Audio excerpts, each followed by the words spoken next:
This is our future.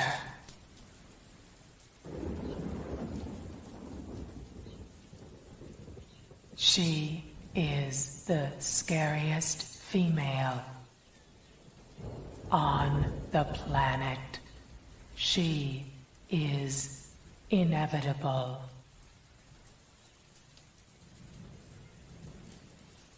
She is addictive. To listen to her music on a loud system is to come 1,000 times. Carmen, Electra, Paisley Park, Warner Brothers, CD and cassette.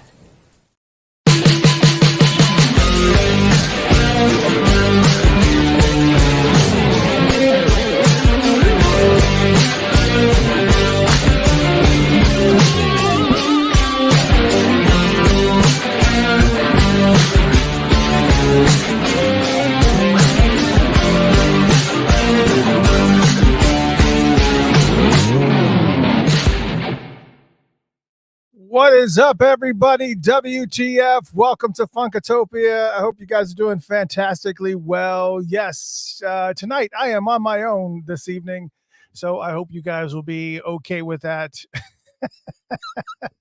We are going to have a good time tonight. We're going to be, we got two guests, Lawrence, LAW Worrell, and Martin Kember are both going to be in here.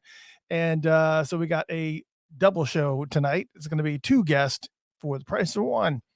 And they got some special events coming up, so we're going to talk about that. And obviously, for those of you who aren't familiar with them, we'll talk a little bit about them as well, a little bit about background and whatnot, and just have some fun this evening. And of course, we got some news and whatnot. And next week, we will not be on the air. That's next week. We'll not be on the air.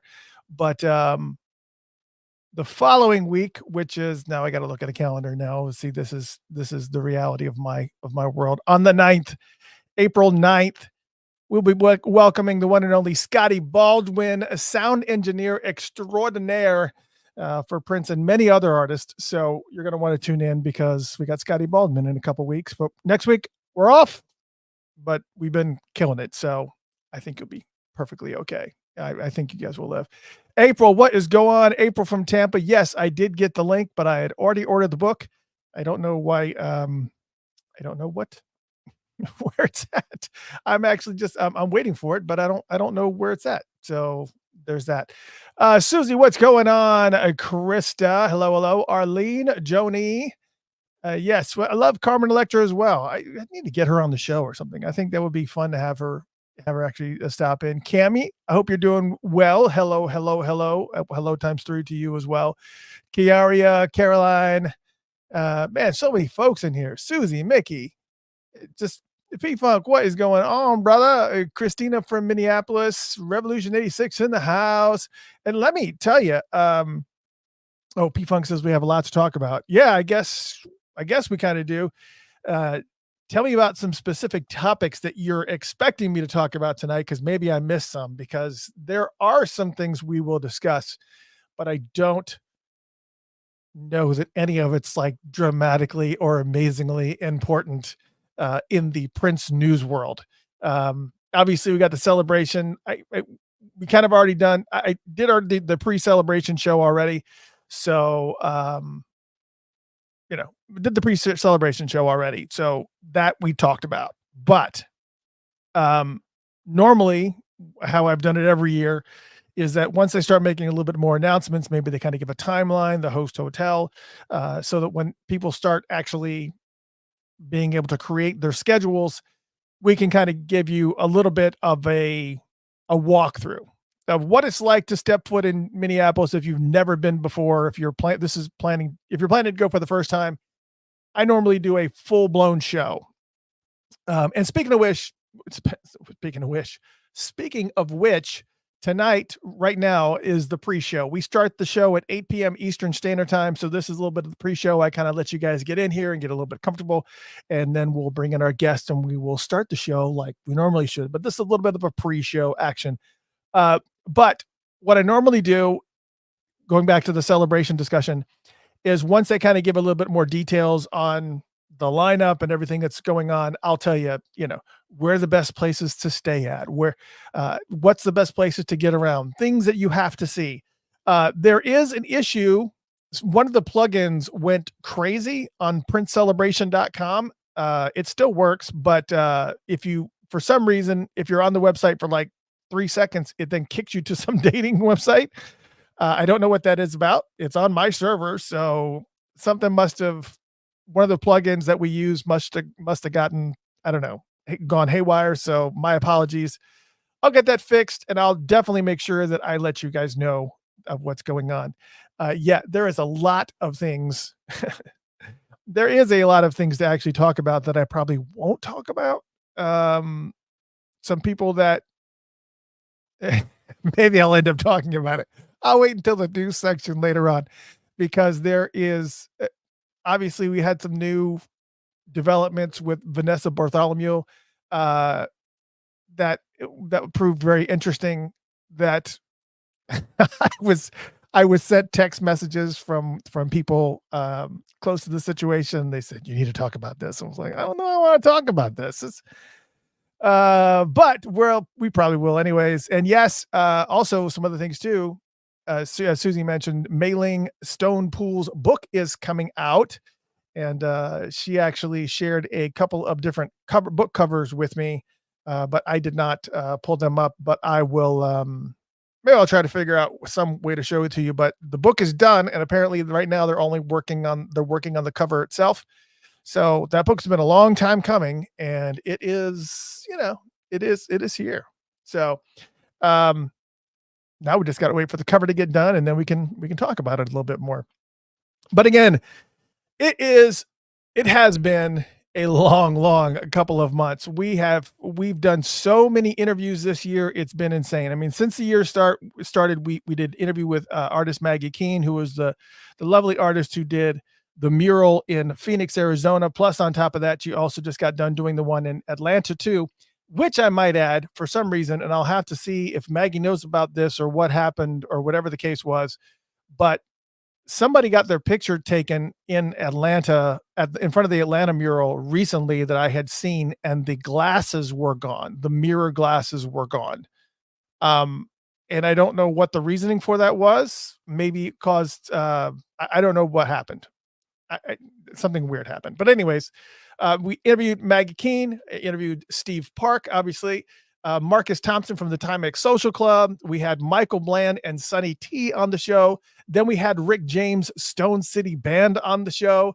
Then Michael Bland and Sonny T came back again for a second revision. Then tonight we have the amazing Lawrence La Worrell in the house, LAW, and also Martin Kember. Both of them are going to be on here in just a second. About to flip the switch here because it's almost 8 o'clock. And in 2 weeks from right now, on April 9th, we'll have, again, sound engineer extraordinaire Scotty Baldwin on. This is just this year. We haven't even finished March yet. So this kind of gives you an idea of the trajectory and the the BPMs. I don't know. It's Jenna says prayers for Baltimore. Is there, oh my gosh, I haven't been paying attention to the news. Is there something else that's going on in Baltimore right now? I must have missed it. Okay. I don't want to know. Boy. All right. You guys not gonna bring me down with something. Oh, the bridge collapse. Yes, I did see that. Yes, I did. I saw that this morning. That was insane. There was some boat ran into the one of the supports in the bridge, and the whole entire bridge came down. I saw that. I was like, oh my gosh. Was anybody on that bridge? Did they know that something was going to happen? Did they get the whole bridge cleared before it collapsed, or were there actually cars and stuff on the bridge? That'd be interesting to know. Weird story. Yeah, I saw it at the corner of my eye in the news this morning, and I was like, oh my gosh, it actually collapsed. I mean, here in Atlanta, we have homeless people that set fires underneath bridges, and it just kind of closes it down for a little bit. They don't collapse. Anyways. All right, look, it is 8 p.m. Eastern Standard Time, which means welcome to the show, everybody. Again, I am your host, Mr. Christopher, WTF. Welcome to Funkatopia. Yes, you can still get these coffee mugs on Funkatopia at funkatopia.com/shop. You can get these, and yeah, like, it doesn't matter if you're right-handed or left-handed, we're going to get you covered. You're going to have, it's going to be on both sides. Anyways, tonight I have two special guests, and it is going to be amazing this evening. And I hope you guys are ready. You guys ready? I hope you are. I feel horrendous about this whole this whole entire comment area is talking about the bridge, and I am so sorry. I did not mean to make light of the situation. Didn't realize that people had actually passed away. That's insane.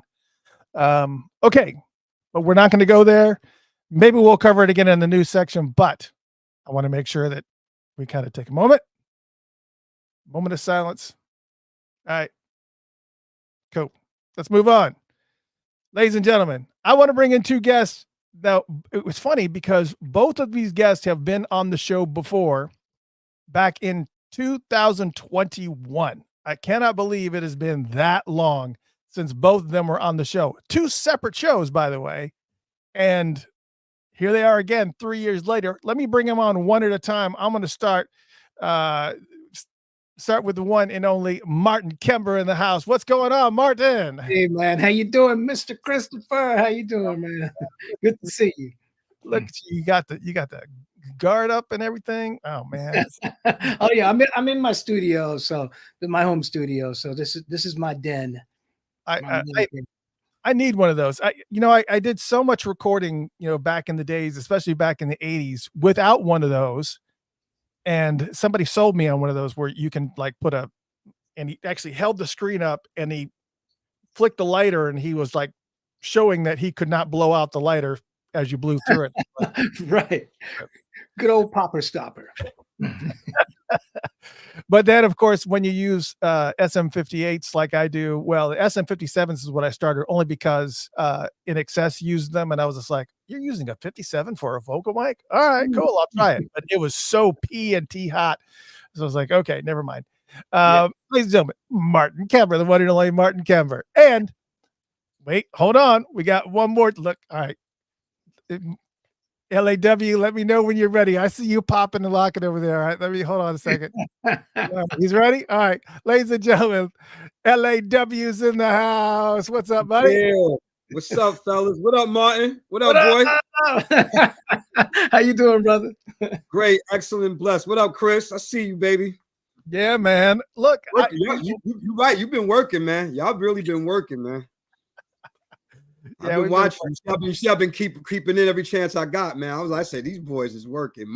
Martin always working. We all, the hustle don't stop. So yeah, and I told each of you individually. I said, Martin wants to come on because he's got some stuff he wants to talk about. He's got some new stuff. He's got this great show coming up, and you were the same exact way. I said, let's combine these shows, and you just told me that you guys actually have a previous relationship as it is. So how do you guys talk about how you guys know each other and how you met? Can I tell it, Law? Can I tell it? Well, I was gonna say, no, it's funny. I was going to ask you because you tell it better than I do. So go for it, man. So when I first joined Color Me Bad, my first show with them after some rehearsals in Chicago was in Atlantic City. And so I flew out from LA, landed in New Jersey, and the fellas in Color Me Bad had made the acquaintance of Law. And him being the East Coast kid that he is, right? He was there to greet us at the airport. And, I met him in the limousine on the way to the hotel. And we just hit it off instantly because he's an encyclopedia of R&B and soul music like I am. So we were just like going back and forth. And, it was, just that musical connection from day one. And, we at one point were going to collaborate to create some music for the Color Me Bad band. At that time, and that never quite came about for other reasons, but we've maintained kept in contact, and always, you know, I just have a respect for this brother's grind and his talent, and just, you know, that connection that we have musically. And like you said, learning more about the history of him, because when we were in the limo, I'm learning even more about him, because, you know, already hearing him, I say that's a bad motherfucker right there. Just, you know, the respect that we have for us is, you know, we're tenors. So the thing is that with us singers get together in one setting, and of course, me being a diehard Color Me Bad fan, because me and Mark and Kevin, we were already cool with each other for years, because they had seen my posts, they had seen when I've always paid homage to them. So now they bring this guy in here, and I'm just like, I said, okay. And I heard him, and it's like, we just, like you said, we just hit it off right away. And I get a chance to watch them, and then we're just learning more about each other, learning more about each other's families and stuff. You know, I know his wife from the Hollywood arena. So just even in that aspect, we just became brothers, man. Like, you know, a lot of people in this industry, you don't hear that very often, because there's always this thing where they make you feel like, well, you have to go against this guy, or he's your. No, it's just, you know, you get around people of like-minded vision that kind of know, and we found out we had so much more in common than we knew that we actually had, you know? Absolutely, no doubt. Man, that's, you know, I was trying to find like some video clips and stuff, because obviously you guys are going to talk about some two pretty special shows that you guys have coming up. And one of the things, I was trying to find some video clips of some things that you guys have done recently to kind of showcase, you know, what people might be able to see when they came to the shows. And one of the videos I saw of Martin Kember was you performing for, I don't know if it was MTV or one of the music, it was a music show. Soul Train. You were performing with As One. Yes, yeah. I don't remember the host that came up, but he was like, it took everything in his willpower to just simply, he could have just simply said, you know, you sing pretty good for a white guy. He was like, because he was a young black guy himself, but he's like, well, you know, it was just so funny to watch him kind of try to find the right words to say, because he was just so taken aback by your talent. He was just like, you know, you're kind of here with all these African American brothers. Oh, okay. I know which interview you're talking about. What show was that? You're talking about that old Friday night videos. That's probably what it was. Yes, back in the day, man. Friday night videos was my joint. Dude, just here. Oh my God. Yeah. Oh yes. I just said, just say what you're gonna say, man. Right, like you know, just say it, man. Just say it. Oh my God. So for people who don't know who each one of these individuals are, you know, because, you know, you may be familiar with the names and kind of seen them, especially in the Purple Circles, because both of you really spend a lot of time giving homage to Prince through your performances. There's lots of different concerts and things that you do. Matter of fact, these two events that you guys have coming up, both are Prince centric. And but you know, some of you folks that are in here in the chat room may not actually know, hey, what's going on? St. Paul Peterson in the house. What's up? Shoot. What up, Unc? Oh, that's the GOAT. Yes. Yes. That's the GOAT. The inspirer. Yes. And hold on a second. I love him. Now hold on a second. Did either one of you give Alfonso this link, Alfonso Star? I did, yes. Yeah, he might jump in with us a little bit later on. Yes. Okay, Alfonso Star. Alfonso's in the green rooms. We'll bring him in just a second. Alfonso, just sit tight. That's my brother from another mother right there. But let's start with Law, because you know, I had not had an opportunity. You've been, I guess, taglined as probably the busiest man in music show business, just because you are constantly moving. I mean, the laundry list of people that you've worked with is just amazing. I mean, you're a 7-time Grammy nominee. You work with, obviously, the Planet 12 movement, which is your band. Your grandfather is Sam Bluesman Taylor. Your cousin is Cheryl Pepsi Riley. You've been known as you were the lead singer of George Clinton's 420 Funk Mob. You've opened up for Rick James, you've opened up for Shaka Khan, and of course, many people may not put the images together, but you also performed quite a bit with Amy Winehouse. Little sister, yes. So, let me just say, you know, you have such your history is, I mean, just your resume in general is just so staggering. There's so many people that you've worked with. And, you know, one of the things I was looking at kind of going through your, discography of, well, not even discography, because you didn't necessarily play with each one of these people, but some of the bands that you've opened up with or performed alongside are just like, holy cow. I mean, first off, let's start with Amy Winehouse right here in general. How did you even get hooked up with Amy? And, were you pretty much in her crew all the way until the end? Kind of, let's start there. Well, first of all, thank you for all those compliments and things. I really appreciate it because, and Mark can attest to this. When you've been in this business long enough, I started professionally at the age of 7. So for me, it's like to look back sometimes, it's always a fun thing. Like, you know what, Law? You did that. You really did. Everybody can't say that. I tell him that all the time. Everybody can't say that they were on Soul Train. So at the end of the day, it's like, you know what I mean? That's something you can always attest to that nobody else can. But with me and Amy, the short version, a guy by the name of Al Street that worked with Sharon Jones and the Dap Kings. But the irony is that my legendary uncle, Tony T. Funk Austin, who played with James Brown and Kool and the Gang, he grew up with Sharon in Fort Greene. That's a section in Brooklyn for those that don't know. They grew up in Fort Greene together.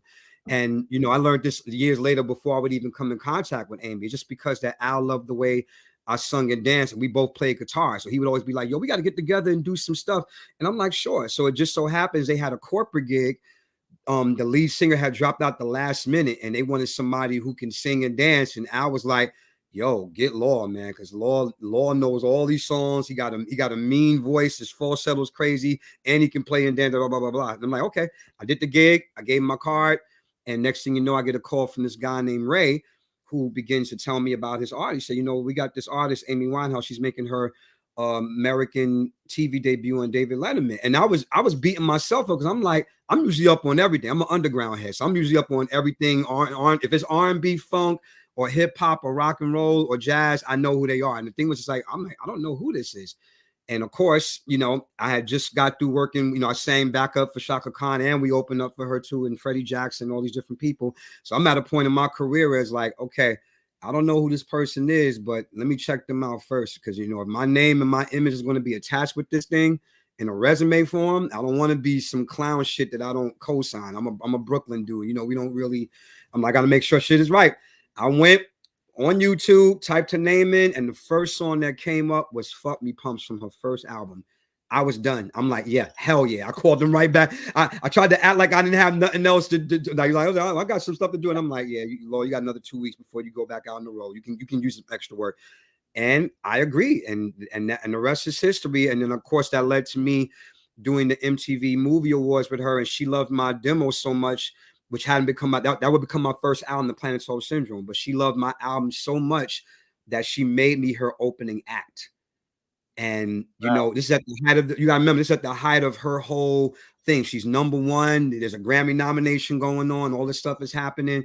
And for that year and some change, it would seem like 4 or 5 years, but I only really spent the year and about 6 months with her. But in that year and 6 months, we tore ass everywhere we went. And just to even be in the realm of that, which opened a lot more doors for me.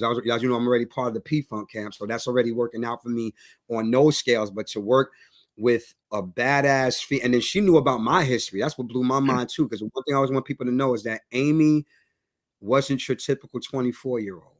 This young girl knew her music. And I still feel this disastrously played out, that y'all really didn't get a chance to see the full extent of this girl's talent, especially as a musician. I know you see clips now on YouTube and stuff like that, but that doesn't compare to the rehearsals. She could be halfway staggering drunk, and Amy can come in and still be on pitch, and not one note drops out of surface. And we would just have fun. Me and Zaylon and Hashima and the rest of the guys be looking like, Yeah, okay, that's Amy. Just like, but that's the whole thing. So that's the short version of it. Like that's my history with her.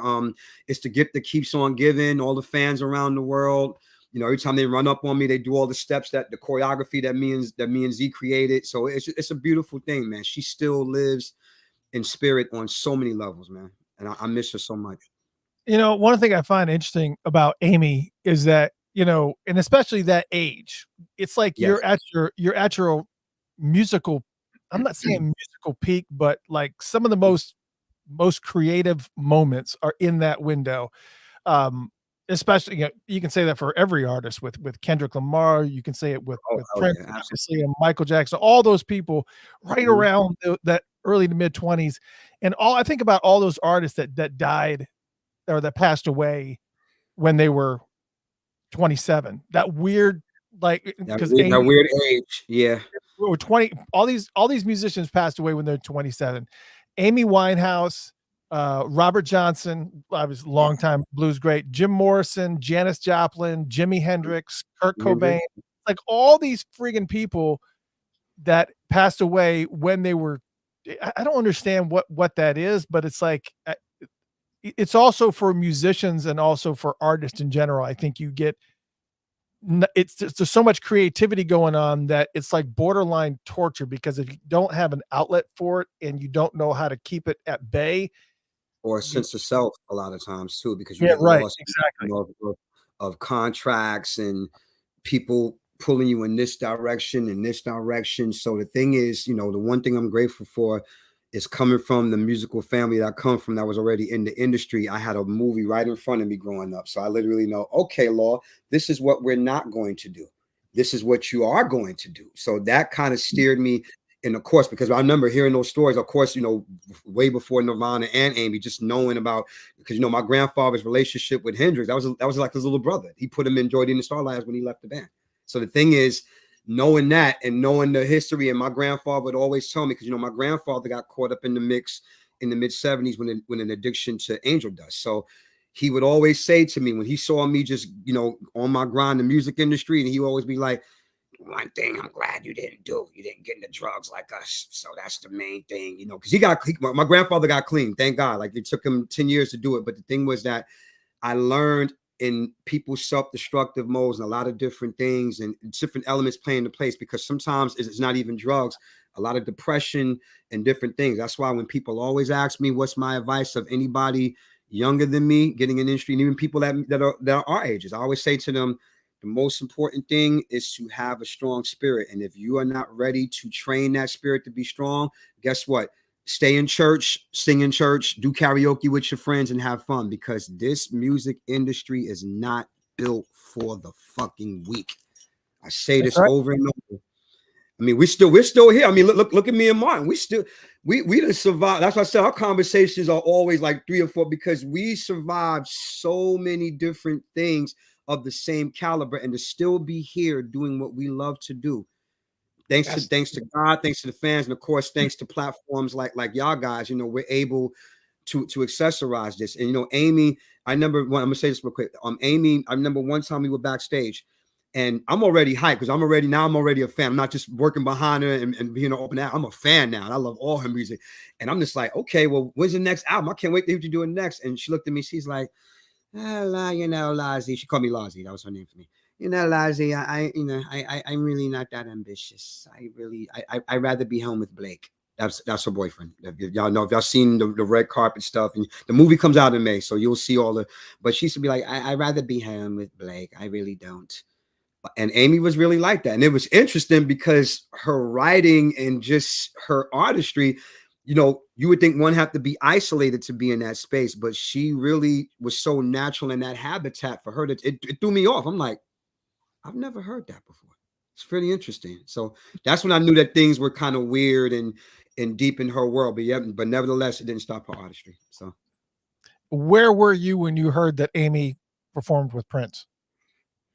I was, where was I? And while he's thinking about it, for those that don't know, Prince actually called Amy Winehouse on stage to perform, and it was crazy. I believe I know I was doing I was on the road with 420 Fun Mob. We were literally, because I'm in between everything else I was doing with Planet 12 and all that stuff. Of course, when Dad calls, that's George Clinton for those who don't know. When Dad calls, it's like, okay, I got to go and do that. And then someone's like, yo, Prince just did some shit with Amy. So I'm hyped now because Prince is #1 for us. So it's almost like, this is crazy. And I remember because George wanted to work with Amy. I actually have footage in my phone from 2006 where me and George, because George he already knew that I did David Letterman. George already had said, he's like, yeah, man, Amy, she bad as a motherfucker, man. I gotta do some shit with her. Like, because George wanted to work with her too. So the fact that Prince got to her first, he's like, Prince always get to everybody first. I'm like, yeah, that's pretty much how it goes. He helped us discover a lot of artists. I mean, you think, especially people that are even over the pond. I mean, many people weren't aware of Andy Allo or Leon LaHavis or, and Sheila E. was always in the background, and Prince was like, no, you need to be up front. You need to be, so he broke a lot of people. I mean, absolutely. Mm-hmm. And all right, so. And of course, you have like just an amazing history, but I don't want to leave Martin too silent for too long because this man right here, this man, history too. but before I go, Law, I did want to get an opportunity to say to everybody, what year was it you guys were performing at the Minnesota Music Cafe, and Jeff and I came for celebration. Maybe it was 22, I think. I think it's 22. Yeah. Nothing compares to P with Jelly Bean. Yeah, Jelly Bean actually came in. Past that night, man. I had never seen you before. I'd never seen the band perform live, and I was just like, holy crap. What am I? Because it wasn't just the performance and the vocals were tight, the band was tight, you were just full of energy. Just as you're jumping around, I was thinking to myself, there's no way he's going to be able to keep this up the entire show. I was pleasantly wrong. And I mean, you're just like bouncing from side to side and just totally in it. And it was just amazing. Actually, let me play a little 30-second clip. Y'all check this out.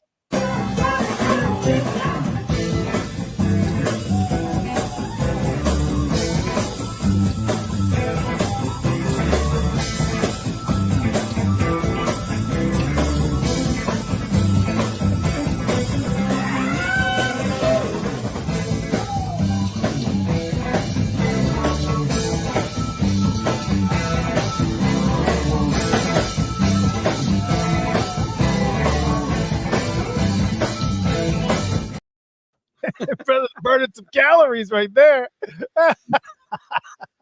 Man. Wow. But that was like the whole night. That's what I saw even at the beginning, and then it just continued on the whole entire evening. And on top of that, it wasn't really an opening act, it's just how the lineup was. Martin was right before you. I'm like, shut it off. Yeah. Here tonight. Some of my guys had to catch flights that night. Some of my band members. So yeah, we were cool with that. That was good. That made it all happen. And again, for those who don't know who Martin Kember is, many of you may recognize him when he took a place a little bit in Color Me Bad, but also, of course, maybe better well known for As One. Yes. The white guy in the with all the other guys. we were the reverse of Color Me Bad, right? Pretty much. Oh my God, that's the funniest clip. When I was going through videos, I was like, I should play that, but I don't know what this guy's career is like. That may be like the straw that broke the camel's back. You know what? And that was the time of my life, man, because Sean and Jeff Gill and Sean Harris, still to this day, my best friends on this earth, man. Those are my brothers. Rest in peace to L.A. Dre. L.A. Dre wrote Something in My Heart for Mish L.A., part of the NWA camp, and Nice T, and was one of the core writers and producers for the NWA camp back in those days. And he was a huge part because none of us were that strong on keys as L.A. Dre was. So when he came into the fold, our production productivity just skyrocketed, and just the creativity, you know what I mean, what just went to the next level with him, and he had that production expertise. So shout out, man, rest in peace to LA Dre, man. And you know, much love and respect from my brother Sean Harris and my brother Jeff Gill.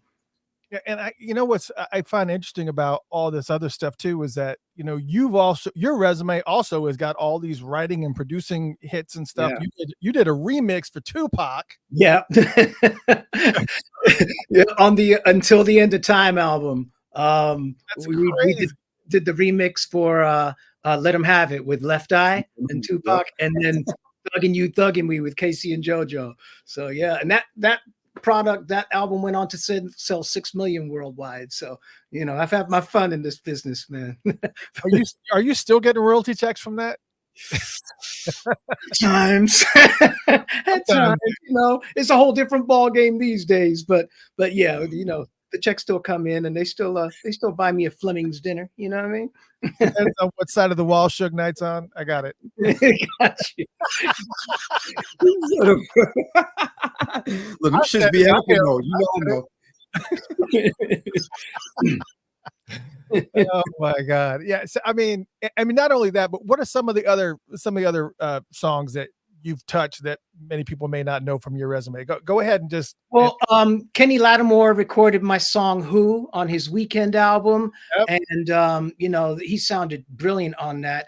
I did quite a bit of work for the first ever winner of Australian Idol, Guy Sebastian, who is a beast vocally. And you know, we got a #1 with him. Me and my writing partners, Jamie Jones from All for One was a writing partner on that song. One of my real good friends and good brothers. So yeah, man, I've always kept busy writing, creating. If it's not for me, you know, then it's for whoever, you know, I can find a creative vibe with to create music for them. And the apple doesn't fall far from the tree. My son now is A&R at Interscope, and he has his artist Rosemary, and they're out doing their promo tour. She has a song out with Roddy Ricch right now, which is starting to take off really nicely too. So wow, family, yeah.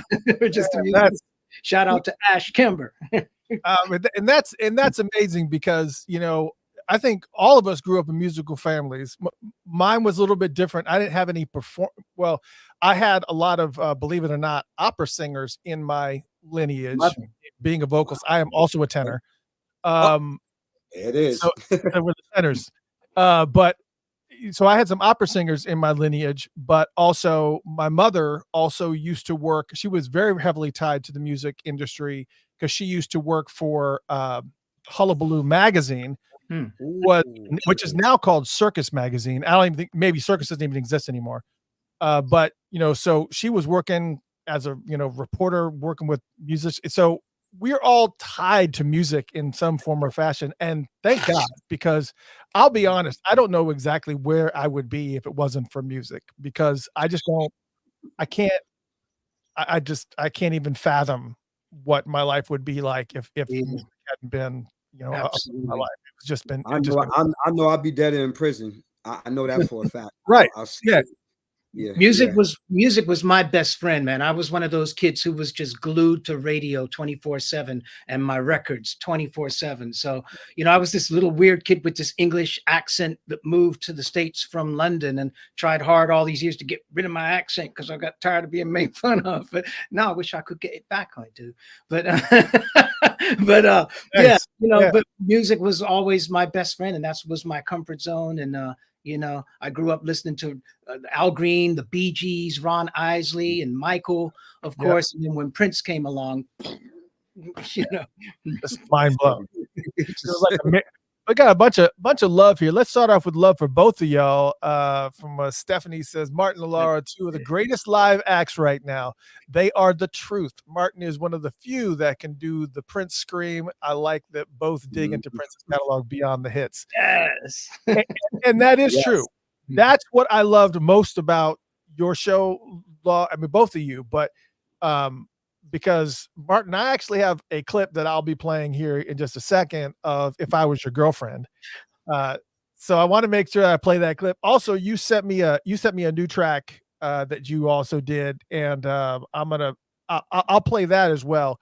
I'll play a clip of it anyways. But this is pretty cool too. Well, let's start with this one. This is for Martin from Chiaria. I saw Martin Kember at a star party. Alfonso Star is still down here in the green room waiting patiently. I'll be with you in a second, brother. At a star party a few years ago, his vocals are on point. Anybody who can start their set off with Revelation is cold. Mm-hmm. Facts. Facts. And here's one for Law from a member of the MPG. Damon Dixon says, energy is unmatched. Bro, what's up, D? David Dixon's in the house saying your energy is unmatched. I agree. Well, look, I'm pointing directly at him. I learned from the best. So, you know. That's it. He was not. Damon was always not. Yeah, Damon and the Game Boys, I mean, they were just nonstop. You just couldn't.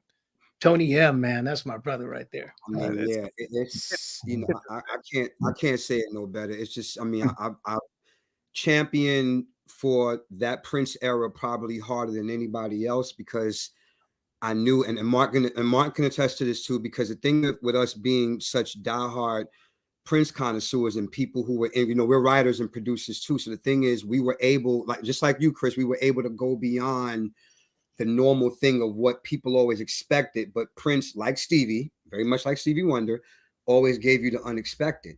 So the Diamonds and Pearls symbol era of MPG, which has always been the combination of my fixation, because I'm a real singer that happens to be a real MC who's a real musician that really dances. So you put that all in one box. But me and Game Boys we have the same heroes, which is New Edition. Y'all know how I feel about, you've seen my clips. Y'all know how I feel about my Boston Big Brothers. So, and of course, New Edition was my first concert. But here's the irony. At that time, as I got deep into Prince, and then here comes New Edition, they look like me, they from the projects like me. But then in the middle of their show, they say, listen, y'all, how many of y'all Prince fans out there? And there was only like a half people that said, it's like, well, we love Prince and we want to do a little something for Prince. And New Edition did I Would Die For You. Imagine my face at that moment. I'm like, so it is cool to like Prince. So, but seeing New Edition do I Would Die For You in the middle of the, you know, at that time they had Cool Now. Cool Now and Mr. Telephone Man was the #1 record. And here they are doing a Prince song from the Purple Rain soundtrack. And here I am like, so it is cool to like all this kind of music. I don't have to be just on this side or dress weird to feel like I got to fit in the Prince thing, but I could still be street and hoodied out and still do a Prince split, but then still do New Edition. So Game Boys became the exemplification of that when Prince finally put them in the mix of that new era ushering in. So imagine how I felt in the 90s as a teenager, close to my last year in high school, and I see these guys with my hero, and you see Prince doing the running man. I'm like, oh shoot, he's upgraded his whole. So now you understand why I'm so passionate. So getting Tony and D's approval, that was already like the top tier for me. Just so they can understand that I am who I am because of the Game Boys, in addition to all the other Prince affiliates of the conglomerate. So it's always good to see when those guys show up and give me love and say things like that, you know? And Damon had a little revision too. So he added Martin's vocals are smooth and Law energy is yeah, absolutely. You want me to pause for a second while you screen capture? I'll send it to you. I got proof now. Cosign. Absolutely, man. We love you, dude. That's my big bro for life, man. I love you from Damon, man. That's my dude. Yeah. That dream call for me came in 2019 when I was able to go and join the MPG as a guest vocalist. And we did, I think, New Orleans, Chandler, Arizona, Manchester, and London.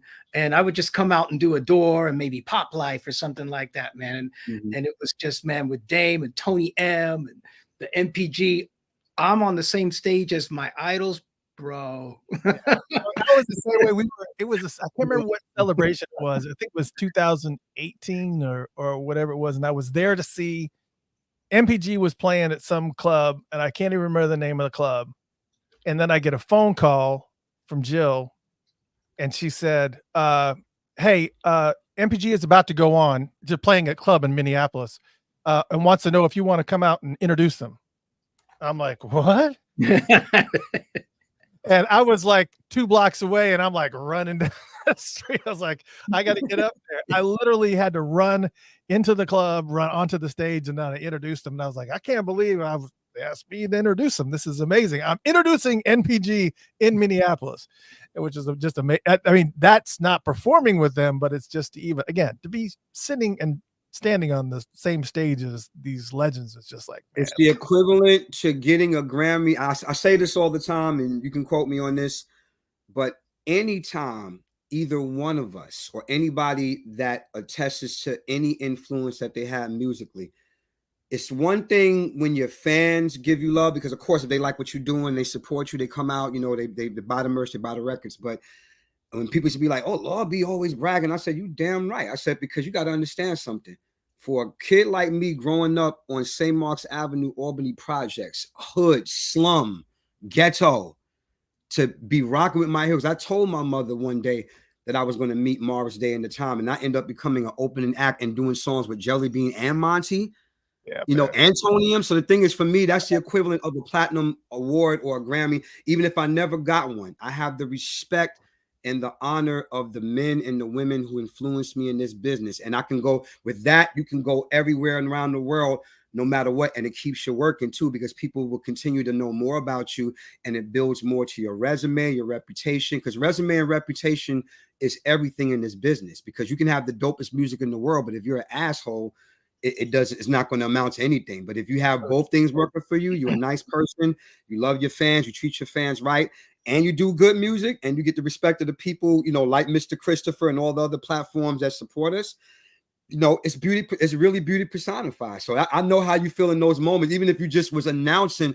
the fact that you're on stage with the people. Now you know how I felt when I left the first Minneapolis show that we did, and Jerome Benton, who's one of my best friends, and then Levi and Sonny T starts talking about you. I'm like, you know how me and my friend Errol felt, my other guitar player, because all the years, that's who we was trying to be like. We trying to be like them.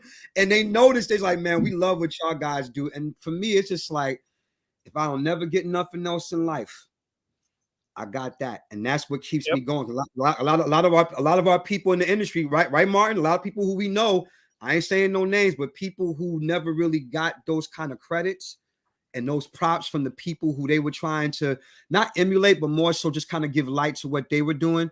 It's different. And a lot of people die with their dreams in vain, not just physically, but they die here first. And I know because my grandfather died here first before he left this earth. He died in the heart first, because up until the Blues Hall of Fame inducted him, and then he finally was getting the accolades, you know, he was already struggling with his health. So the thing is, I feel you in that moment. I had to interject that, because in that moment, it could be anything. So the fact that we're still here and that we're getting the props from the guys that inspired us, that's platinum and Grammys all rolled up in one for me.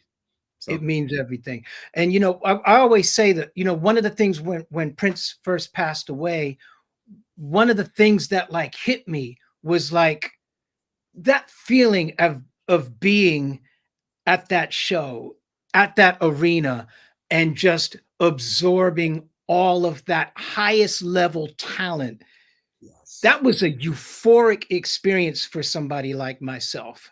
And I was like, I'm never going to feel that again. You know what I mean? And it was one of the things that, you know, days after, I was like, was just crushing me, you know? So I think part of what I try to do is kind of selfishly kind of recreate that experience for myself with my band, playing his music at the highest level that we absolutely can, to serve his fan base with just maybe if it's only 10% of that feeling that I used to get when I was standing there or sitting there in that audience watching Prince perform one of the 17, 18 times that I was at one of his shows. You know, and it was, that's just what we try to do. Just try to play his music at the highest level, and just, I think it's also important to keep live music alive, because so much of music these days is more created in a studio and not with instruments. And you know, you'd be surprised how many of the younger generation, you know, need to be exposed and are so happy when they are exposed to musicianship at that level. And you know, when I'm playing with Stacy Lamont Sidnor, who's my drummer. He's the Jacksons drummer. He's drums with Stevie Wonder. Kyle Bolden plays with the Jacksons and Stevie Wonder. Victor Orlando from the Gap Band on percussion, or Juan Escovedo, you know, from the Escovedo family. I'm trying to get always the best of the best. You know, oh, Myron McKinley is going to be on keys with us. Earth, Wind and Fire's music director. Earth, Wind and Fire music director. Yeah, he's going to be on keys with us this April again. He was with me last year in Minneapolis. Just a fantastic musician. But you know, if you're going to be playing parts that Ronaldo Neto played, come on now, come on now. This ain't for beginners. Renato Neto just standing. I was at the after party in Atlanta on that tour, on the One Night Alone tour. And that was the time that I actually got to stand next to Prince and actually sing with him, which was crazy because I had come into the after party late because I was at the concert, and everybody that was at the after party wasn't at the concert. And it was crazy because they literally closed the door like 20 people behind me. So I had just made it in. And so the only place I could stand was right on the side of the stage, and the keyboards were like right here. And because the stage was really, really low in that particular venue that he was at, and I thought, oh man, this is going to be amazing. Renato Neto is going to come out. He's going to sit in this keyboard. And I'm just like, oh my God, I'm literally could touch the keyboard. It was right here. I was like, oh, this is amazing. And then all of a sudden there's like stacks of speakers, and I hear the rumble of the crowd start to get, you know, restless, and I hear screams and stuff, and out walks Prince and sits right in front of me. like literally I could touch him just by outstretching my hand. I could touch his shoulder. He was right friggin' there. And then he started riffing on some stuff, and I was singing along with him, and he was bobbing his head and slapping me five. And I'm like, oh my God, this is happening. Wow. I'm singing with Prince. This is unreal.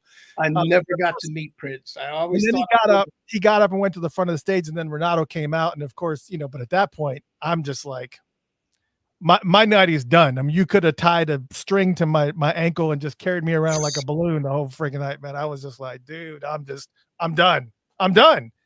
And it was just one of those amazing nights where it just kind of unveiled itself and just kind of unrolled. And that was one of the first times I got to meet him, was at that show, getting to shake his hand and tell him how much, you know, his music meant to me, gave me, you know, the little quick brother hug. And, but to be able to, and I realized that some of the moments that I got with Prince are nowhere near where other people have been able to, you know, some people have never been able to even see him in concert at all, you know. So for me to get those moments, even personally with him, which happened on a few different occasions, and for him to even know who I was, which he did, which is why Funkatopia is so Prince centric as it is right now.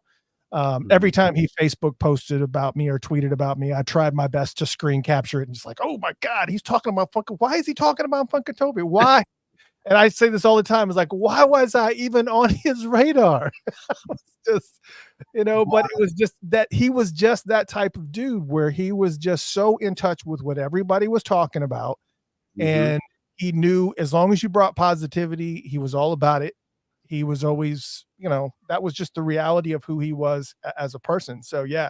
And I get it, Martin, when he passed away, I was more crushed than I was of anybody, even family wise in my life. Like it took me like days to really kind of process.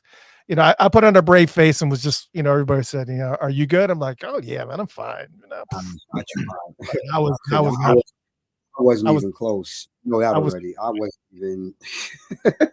And I met him. I met him at Sony Hall when he was recording the after show for the One Night Alone box set. We were there that night because P-Funk had played on stage that night. We were together, and me and Larry Graham already had a relationship. So that I was already in Gratuitous. So to be able to meet him in that moment, and it was like after he had done the show. So to have that moment, and my guitar player and my best friend of 35 years, you know, Errol Hibbert, caught his guitar pick that night. He still has it framed on his thing now because that night he opened up with Joy and Repetition. So Time out. Were you playing with him when he was doing the "We can do this"? This is what we do. No. This is what happened. Prince had a show at the Avery Fisher Hall, which is across town in New York City. Parliament Funkadelic had a show which at what is now the Hard Rock Cafe in the city in Manhattan, Times Square. I was with people and them. I had already officially joined them, but now I started to do shows with them and hanging out. And this is no BS. Something in my mind kept saying, because I'm over there singing with George and stuff, and I'm like, Prince across town. I'm like, why do I have this feeling that there is no way on God's green earth that Prince and George be in the same city and something doesn't happen, even if it's a studio session? And I said, yo, Prince is doing an after party here. My best friend, I have my little brother with me too. My brother Pepe. He's like, nah, Prince. I said, I'm so confident. I'll bet you $50. I'll bet you that he's going to do an after party here, or there's going to be one at the Avery Fisher Hall. He said, oh, I bet. He said, I'm telling you, Prince is showing up. I said, no, I know these things all too well. So we stopped 3 hours later, because you know how long Parliament Funkadelic plays when we're on stage. You know how long we play. We play 3 hours. God. And the thing is, it's ending 11:30. We done played Flashlight for like 20 minutes, and people are leaving. I still see people hanging around. Now, mind you, it wasn't in abundance, but then around 12:30, I just seen people coming in, and I'm like, Next thing you know, I look behind me. There's white upholstery, equipment, and speakers coming out. I'm like, he's here. And wouldn't you know, no sooner than I go backstage, who do I run smack dab into? Dad, Larry Graham. Because we hadn't seen, at that point, we hadn't seen each other in like a year. That's when it's pouring heavy. I knew he was here. So once I hung out with him and Tina in the room, we catching up on old times and stuff. And the next thing you know, everybody's warming up. Maceo's there. And then I'm like, oh, he's here. Clear the hall. And they're trying to get me to clear the hall. I said, motherfucker, I just perform. I'm not clearing the hall. I'm here. I'm not even. And you know me, I'm trying to get a glimpse. And sure enough, there he was. He's walking, not saying much, ain't making no eye contact. And then that's when he goes there. What you hear on the live recording when he says, how long y'all been waiting? The girl's like, too long. Like she yelled out that was some real shit. And then out of all things, he opens up the set with me and my little brother's favorite song from Graffiti Bridge, which is Join Repetition. How was that? Imagine how me and my brother felt. I'm like, out of all the songs he could have opened up with that night, boy, he saw us in the front because he knew. I'm like, you ain't got to talk. So after all this stuff, Alicia Keys came on, blah, blah, blah, blah. It went past. Y'all know the whole CD. Get backstage. So we just stand there. Everybody just hanging around and stuff. So Prince begins to walk. He's walking towards where he got to go. And then he stops. And then he comes back to where me and my brother and my best friend are. And he says, did you enjoy the show? And we're like, because, we're so like, Prince actually talked to us. We've been waiting for that for 35 some years. And he said, yes. And we said, thank you for all the years of food. Thank you for everything you do. He said, my pleasure. Baby, let's go. Grabbed the girl's hand, jumped in the limo, and broke the fuck out. That's my first and my last time meeting my idol. So for me, that will forever stay with me and just in pawn and know. And then the fact that my best friend has his pick that he threw at him when he saw me, because he knew we knew all the licks and the guitar parts. We played all the parts, and he saw my best friend, like, and threw the pick, and my best friend caught it.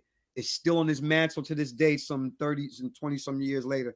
And so we have those stories, man. It's like something that lived with us. And this is way after me and Mars Day and the time done bonded. So having that was like a real surplus moment for me. I'm like, the time of like my uncles now, we working together, we doing stuff. And then I finally met Prince, and I wanted to meet him again. But as our idol said, all good things they say don't last. So it just really, I was crushed. I was hoping to meet him again, and hopefully he would get a chance to see how much I paid homage to him throughout my career, and then kind of show the influence without totally being everybody else just grab from him. And then we're showing the diversity. I heard he liked that too. It's one thing to be influenced. It's another thing to, oh, I see you got your own. Because that's why George hired me. George's like, I see the P-Funk influence, but you got that Brooklyn thing too. It's a good combination how you put all that together. So I would have loved for Prince to actually see some Planet 12 stuff and know that. But I'm content with the fact that I actually met him in that space and enjoyed. And that was my second to last concert that I would see him. So.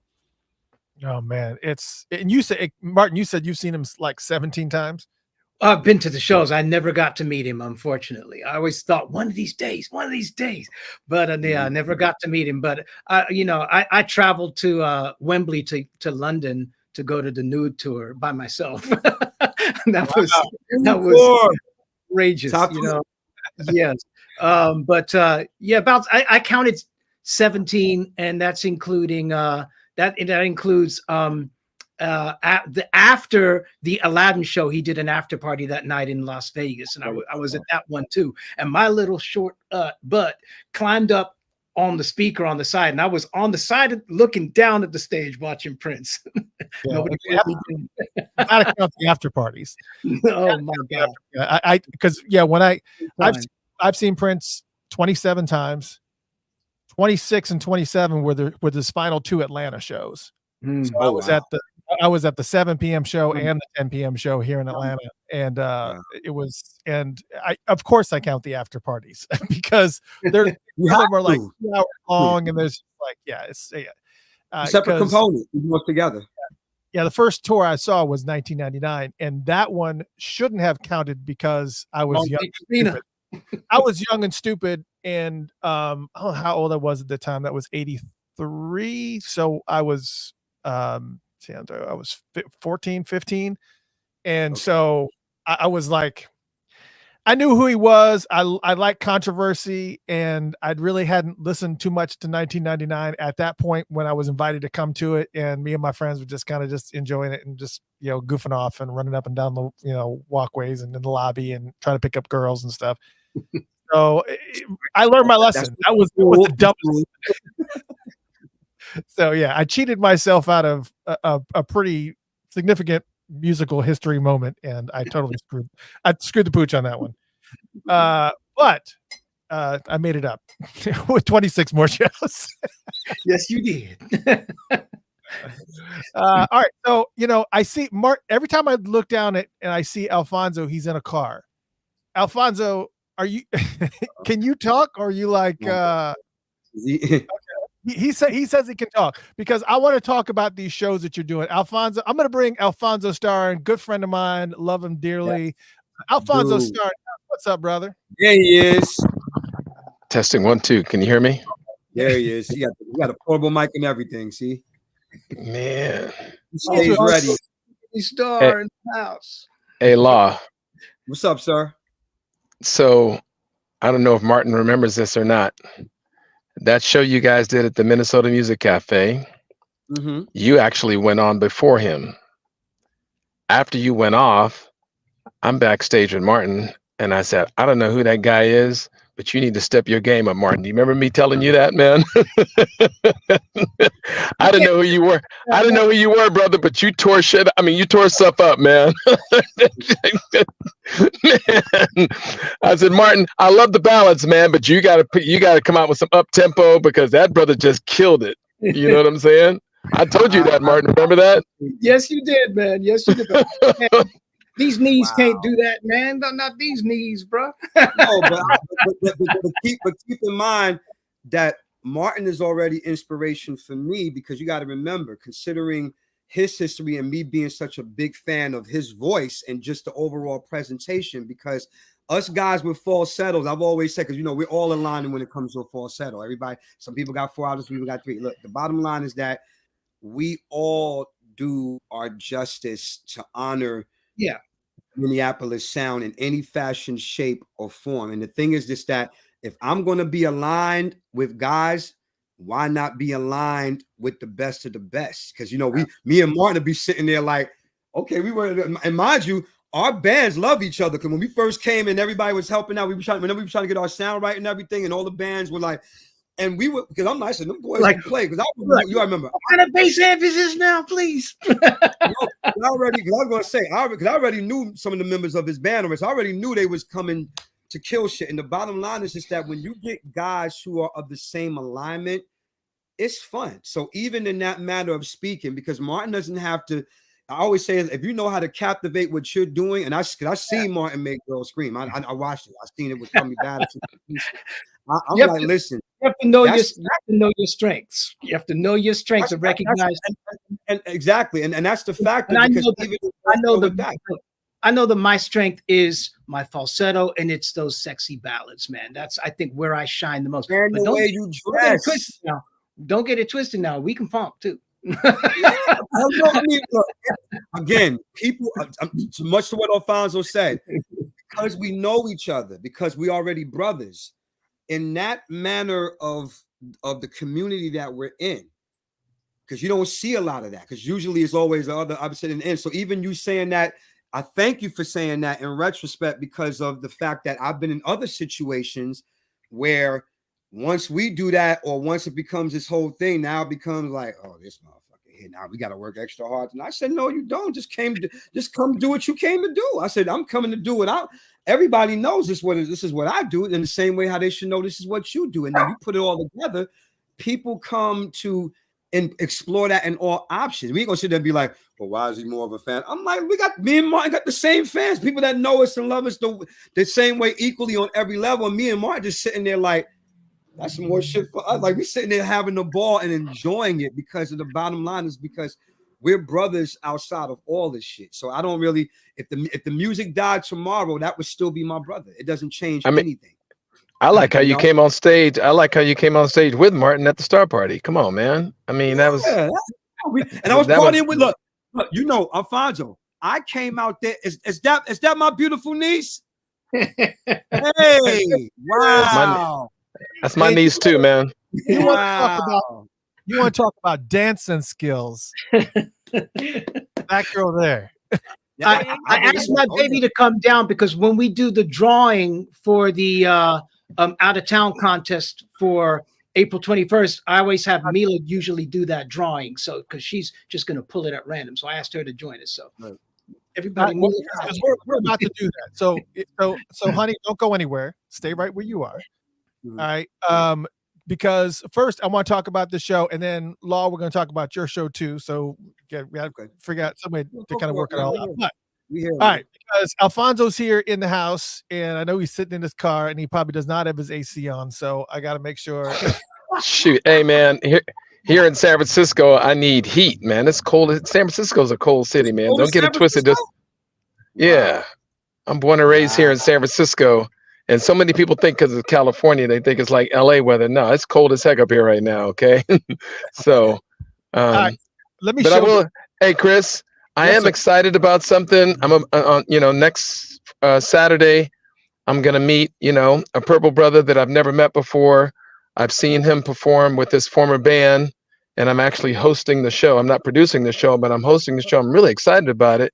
On April 6th, I'm going to be hosting the show with Jesse Johnson here in the Bay Area. I'm excited. I'm super excited about that, man. So, Yoshi's. At Yoshi's, at this place called Yoshi's. So I've never seen him perform live by himself as a solo artist, other than Soul Train and, YouTube. So I'm really excited about that, and supposed to be on a 3-way call with him probably tonight or tomorrow night to talk about the meet and greet and, that kind of stuff, all the particulars.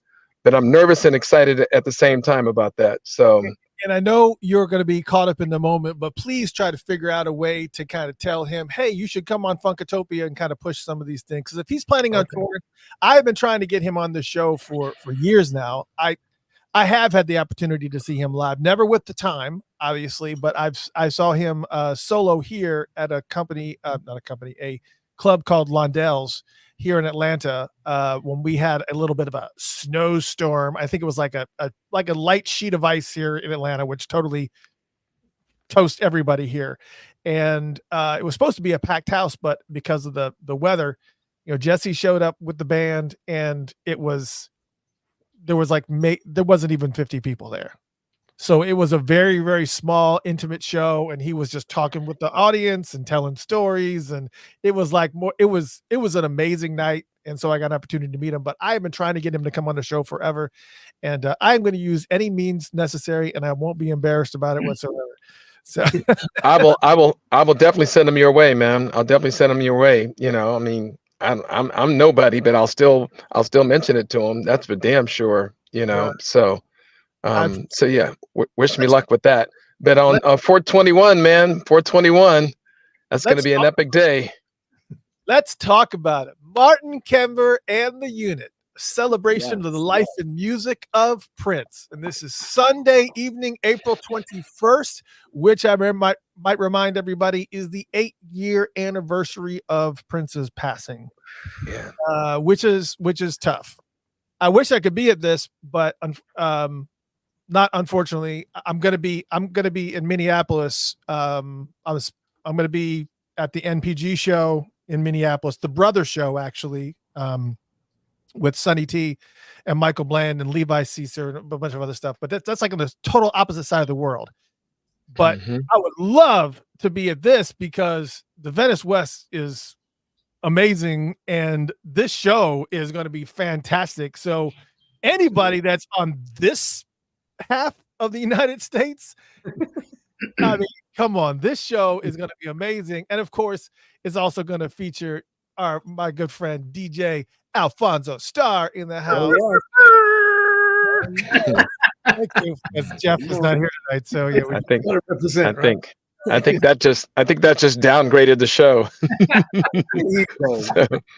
Always modern.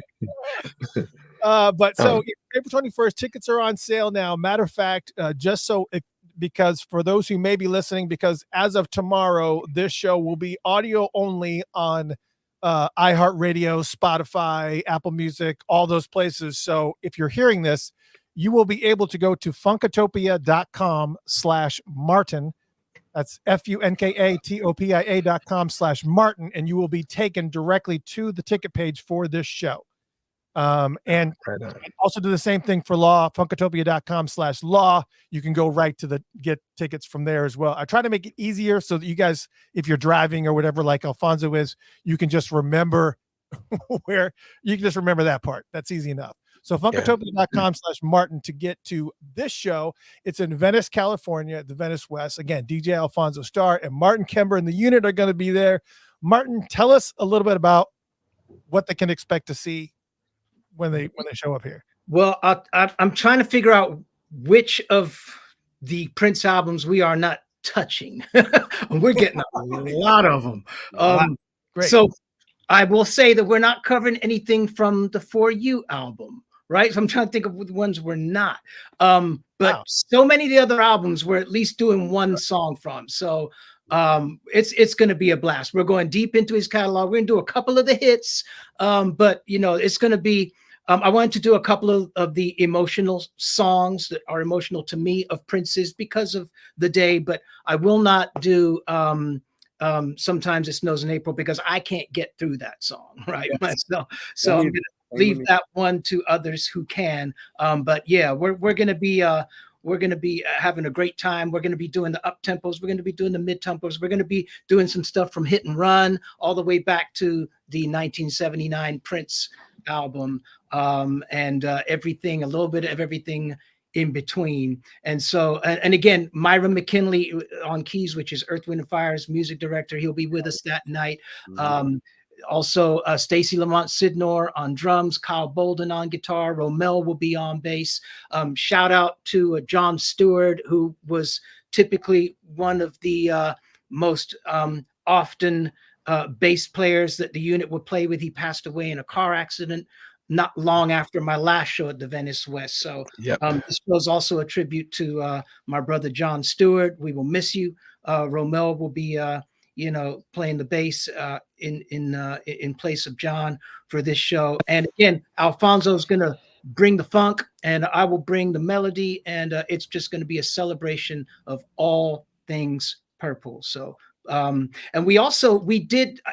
I'm so thankful for the fans that come out to my shows. As you guys know, I've been up in the Bay Area quite a lot performing with Juan Escovedo, and we did that song not too long ago with El DeBarge and Sheila E. and Juan on Juan's album called Angel. But so many of my fans and people that I won't call them fans, but the Purple family that support my shows in the Bay Area. So many of them also will come down to LA. So I wanted to do a contest to help ease the burden of somebody who may be in the Bay Area that wanted to come to this show. So we did a contest where you buy your ticket, post your ticket online with the hashtag Purple Musicology. And that contest expired Sunday night. And today we're going to draw the winner of that contest. The only rules were you had to be outside of Los Angeles, outside of the LA area, and you get $200 towards your flight on Southwest and a night at the Hilton Garden Inn in Marina del Rey, which is just a hop, skip, and a jump from the Venice West. And it's just, some from me to my wonderful fans outside of, or Purple family outside of the Los Angeles area. This is a big deal. That's why I kind of like you, Martin. It's okay. I'm gonna be broke, but it's all right. It's about the show. Yeah. Law said something earlier that I couldn't agree with more. And that is, any artist out there who, thinks he's above and beyond, but isn't humble, they got a lot to learn. So I gravitate to humble, and that's why I gravitate to you, Martin. That's why I gravitate to Law, because we are just regular people out there doing this music stuff for the people. And I don't think I'm any better or any worse than anyone else. I'm one of the people. So I gravitate to humble, man. So I love the fact that you're doing this, man. I'm always, bottom line is I create music, I sing, I perform, but I'm a fan of music first. I'm still that little kid. Absolutely. I'm still that little Absolutely. Kid playing his records, and that's my passion. So yes, sir. All right. So here it is. It is going to be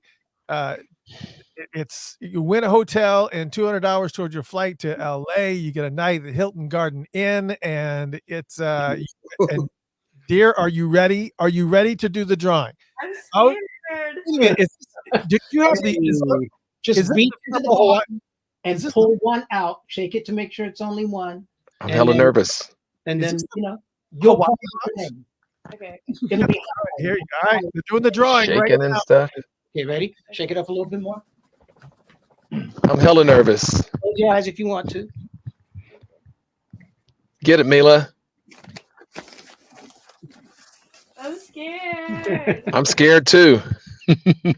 All right, she has one. I can't wait to see who gets this. Ready? Oh my goodness. All right, here she is. Here. Let's hear it. Come a little closer. Okay. Rebecca Vasquez. I know Rebecca. I know her. Rebecca! Man. Rebecca Vasquez Oh my 14. You are the winner, girl. And Rebecca's up here though. She's up here too. So that's perfect, man. That's absolutely perfect. Okay. Wow. Yeah. Look how that worked out. Bay Area Purple family. But only one thing though, Martin. Rebecca has hella money, man. I'm gonna put that woman's business. How you gonna put her business in this?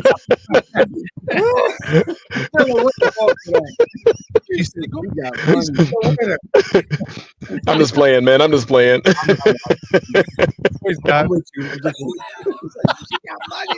Rebecca! Congratulations, Rebecca.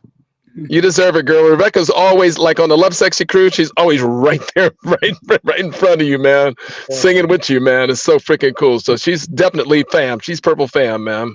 There she is. Look. Hey! Congratulations, and even if you had set the rule that you had to be present to win, she's there. She's here. She's here. She's here. Yeah. So cool. Yeah. I had lots of people that were telling me lots of people were like, hope a win. I was like, I don't know how many people were in that. How is that box full? Yeah. It low key is.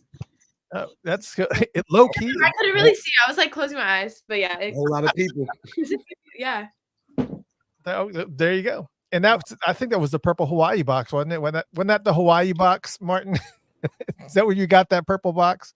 I got it from Paisley Park. They were just empty boxes they were giving away. Oh wow. Back in 2017, when I just went there to go look at the fence and to cry a little bit and all that. And they came out and they started just giving away these. And I'm like, it's a beautiful purple box. I'll take it. Right. So, it came from Paisley Park. So it's special. Those are the boxes for the Prince in Hawaii collection.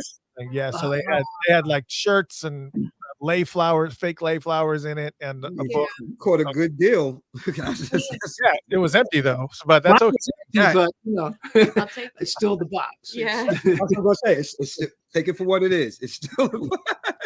Well, thank you, Mila, for pulling Thank the you winner. guys. Thank you, fantastic Good job, Mila. Good job, girl.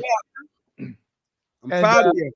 Alfonso, are you going to be wearing like a bunch of different outfits, or are you just going to be kind of keeping it? For the Martin Kember show? Of course, yes, that one. The one we're talking about. Let's like, right see. now, 15 minutes.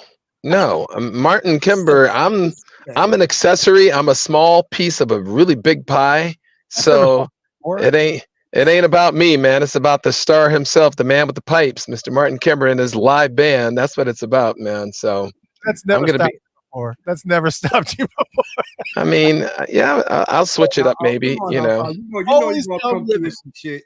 So you know how he gonna show out. He's gonna show up and show out as he should. As he should. That's why I messed with you, man. That's why I messed with you. Always comes with it. That's the reason why they make such a good pairing, because Martin always comes with it and Alfonso always comes with it. So and it's a great balance because Alfonso keeps stuff. I'm sorry to cut you off, man. It's a great balance too, because Alfonso brings that energy and brings that funk, and then I bring that smoothness and the sexy, sultry stuff that Prince covered. And that, you know, it takes an army to fully, you know, even attempt to get close to what Prince's capabilities were, and the music and the styles and the things that he would portray on stage and on vinyl, you know, or what have you. So you know, I'm just happy to have Alfonso with me to keep the energy going and to make it so much more of a special night than it would be if it were me by myself. I'm trying to have that law energy, man. That's what I'm trying to do. Good luck with that. You know. So, and oh, by the way, Martin, my little cousin Mario will be there too, man. Yes. Okay. Cool. So we gonna tear it up, man. We gonna tear it up, man. We gonna tear it up. Mila will have her work permit, and she'll be there too. Yeah, Martin, good. Yemi wants to know: will you hit the Q sharp? Who, me or Alfonso? I mean, the last time I hit the Q sharp, I almost died from it, man. So I've been trying to refrain from doing it, man, because the doctor told me next time it would be fatal if I hit the Q sharp. You know, so he almost got there last time. It was more like a P flat, but he went P flat minor. You know what I mean? Hey, Chris, when are you gonna come out and get on the boat with us, man? Yeah, I need to. It's been a while since I've been in California, man. I guarantee you, man, you will have fun on the Love Sexy cruise, man. That thing is so much freaking fun, man. It's just so much fun. I always hear about it after it's happened. Everybody's like, "Oh, you missed it." I was like, "I know." Yeah, it's so freaking good. You know, the energy is high, and you know. Oh, you got to come out for that, man. Who, me? Yeah. Law. I'm one step ahead of you. You already the plans I have for between this year and next year. That's one of the things, because like being in different spaces and when I don't have to do tours and work with so many projects, stuff like that. I already had that in my mind. I got to come to one of these one time. Man, remember I got friends and family out there in your area, so that's the easy part for me, just getting over there. And I'm always in LA. You know, that's my second hometown, so I'm always man. Come up there. You get on the boat with us, Law. You can get up there and just tear shit up with us, man. As we always do, man. Yes, sir. So that's definitely going to happen. Trust me. That's definitely going to happen. I couldn't agree with you more. Yeah. Adriana wants to know, Martin and Alfonso, are you guys sponsoring another Prince boat party this summer? That's what we're talking about. That's what we're talking about. Love Sexy Cruise on August 3rd, right here in the San Francisco Bay Area. That's the one. All right. Yeah, Sandra says that that you and I need to come to the Love Sexy Bay Cruise. Yeah, Sandra Morales, she's always there. Yeah. Here's the funny shit. I'm looking at my schedule right now. I'm looking at my schedule right now because you never know. Listen, y'all remember from 2022, my good friend and my idol Donnie Wahlberg of New Kids on the Block have been asking me to get on the New Kids cruise since 2010. So it took all that time. Because remember, every time they had it, I always had a show. I always had to be somewhere. Because remember, I'm a grandfather now. So when you have 4 grown children and you have 3 growing grandchildren, you know, Martin, I got to tell you, when you have that, it's it goes into overdrive. So wouldn't you know, in 2022, it finally happened. I was able to go because one of my gigs had got canceled, and there was nothing for the remainder of those 3 days. And you're gonna be on a boat, you're gonna be on there for 3 or 4 days, and it happened. So that's how I know for a fact. Once it might be this year, it may I'm pushing the next year. You may very well may see me on your cruise. It can happen. I'm just letting you know that it can actually happen. Nice. So I'm looking at my schedule now to even see if August 3rd can be feasible, because if I have nothing in that window for August 3rd, I will come without question. Look, you see, I got on the plane for y'all. Look, when Martin asked me to come and join him on stage for that show, I came. I said, you know what? Yeah, hell yeah. I got on the plane. No questions asked. Let's go. And bought a whole bunch of merch. So that don't tell you that artists support each other. That's right.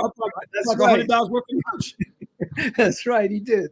Right. Then I was like, Lord, he said, Lord, that's your bag. I'm like, yeah, I don't play around. When my people support me and who I love, I I'm like, I'm coming out of here with merch, man. Hey, and let us know what you're doing. Let us know what you're doing and where, so we can come out and return the love to you, man. Sure, man. No doubt. Definitely. You know, I flew out because to even be honored that he would ask. And of course, you know, it wouldn't be the thing because we've known each other for so long. But the fact that he reached out, you know, Martin reached out to me personally, was like, yo, Lord, man, you know, you come through with it. I'm like, you know what? Because at that time they didn't, you know, they Jelly Bean didn't do the thing that year. He was focused on the museum and everything else. So me and my aunt was just out there, just hitting the Minneapolis streets and greeting the fans and stuff. I'm like, well, Martin got something. I'm like, you know what? Yeah, let's do that. And come to find out, we get there, and it's just like, oh, it's a bunch of our people in one spot. People that fans of both me and Martin, and then we watching the show, we hanging out, we kicking it, we trading tips, and me and Alfonso, we had a ball, man. Like I always say, when the ladies show up, that's when the party really starts. And the thing is, we set the atmosphere. So Alfonso, like you said, Alfonso set the atmosphere, and then Martin just comes in with the Don Mattingly precision and just hits it out the park. Yeah. And it made for good. It made for the best show. And then I came up at the end, and we partied on stage, and we doing dances and stuff. And we having a ball. So I just that was fun, man. So that'll tell you how much I love you, because I came out there for you. I had my other thing wasn't even happening coming out there, and I got on a flight, got my hotel room, and came out there to spend time with my brothers. My brother. Yes, sir. Martin Kember and the Unit. April 21st. That's a Sunday. Again, that's the 8-year anniversary of Prince's transition. April 21st. That's a big day. Yeah. Purple Musicology is going to be at the Venice West, featuring DJ Alfonso Starr. Again, if you want to get tickets to this, they are going fast. They are going very fast. So go to funkatopia.com/Martin, MARTIN, and it will take you right to the ticket page, and you can get your tickets there. Alfonso, thank you so much for dropping in, man. I'm going to cut you out so we can talk about Law's show here, man. But Alfonso, man, brother, I appreciate it. Thank you, man. Thank you. Hey, Chris, Law. Thanks for the support, man. Thanks for the support. Man, really appreciate it, man. Every day, man. You ain't never got to ask me twice. I love you, bro. I got you. Yes. All right. All right, brother. That was Alfonso Starr. All right, man. That's amazing. That's always so much fun. That so much stuff going on. It's crazy. So good to see him, man. Yeah, and here's the thing. I'm going to actually share now. Law. I want to talk about your show too. But I need to share a tab, because the only graphic that I actually had was just a picture of you in a Prince shirt. And I don't know if that was something that was my bad. I don't know what happened, but I do actually have the actual page itself. So I'm going to share the tab here as soon as I can pull it up. There it is. It is the Prince tribute show. This is going to be April 11th. Yes. So you guys are going to be busy, because you guys are going to get your tickets. If you're on this side of the world, you can go to New York. You're going to go to the Triad Theater in New York. Man, this is a big one. They're both huge shows, but again, this is all about that crazy energy that you have that is just off the charts. And of course, you can go to funkatopia.com/law, and you'll be taken right to this ticket page, which will also give you a lot of the background and some biography information here. But also tell them exactly what they are going to experience when they come to this show. I mean, I can tell you right now, it's going to be high energy front to back. And if it's anything like the shows that I've seen previously with you, is the tracks that you pick at one point in time when we were there for that celebration, and we came to see that show. And I don't know what Martin, what Alfonso just said, because I know we missed the first half. Martin, I missed the first half of your show. And I came in and you were finishing up your set, and then Law came on. So yeah, that's how I remember it. Maybe I remember it backwards. Oh, I think you remember it right. Martin was first. Yeah.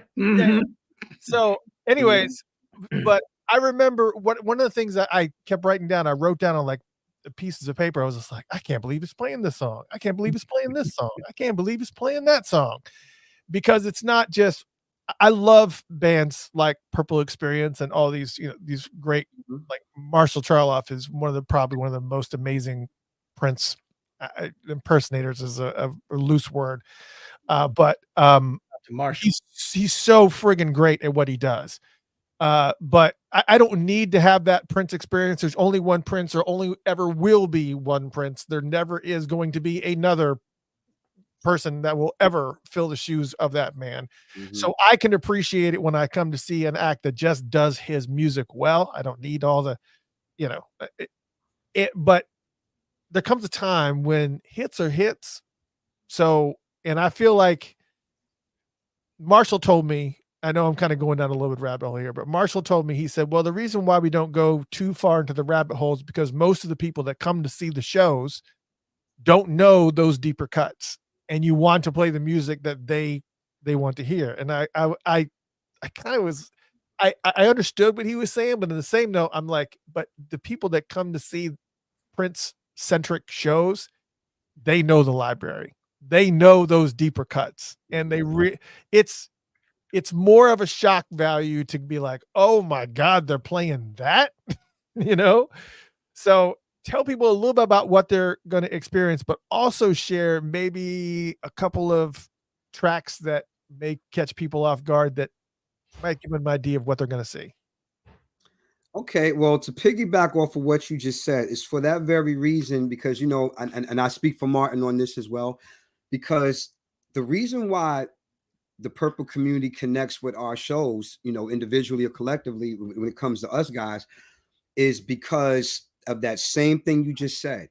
The thing is, even though he may be our idol and part of the main influx of our influence, we ain't trying to be like, I started my career dressing up like him as a kid, because, as a kid, you're imitating and doing talent shows and stuff like that. But once I became an artist and a songwriter, producer, I realized the goal here is to take all of my influences and put them all in one bowl and mix it together. So that way, as time goes along, if I choose to do a show, because we're not, and this is with no disrespect to anybody else, we're not tribute bands.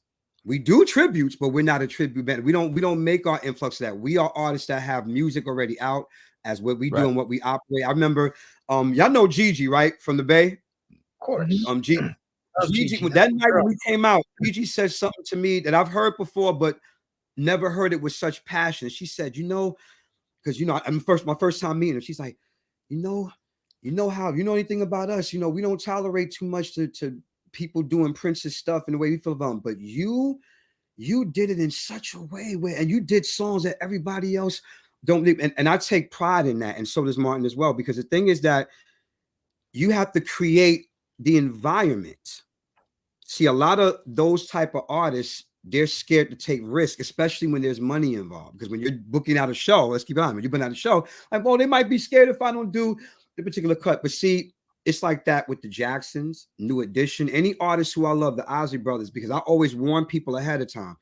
I'm letting y'all know now. We're gonna do some hits, but this ain't gonna be a whole show full of just the hits that you want to hear. So if you're a true fan of blah blah blah, whoever that we're paying homage to that night, then prepare yourselves. Prepare for your mind to get blown. If you never heard that song before, this will be your first time hearing it that night, and you just might like it. If you don't, then okay, whatever. But there's also a trick to it.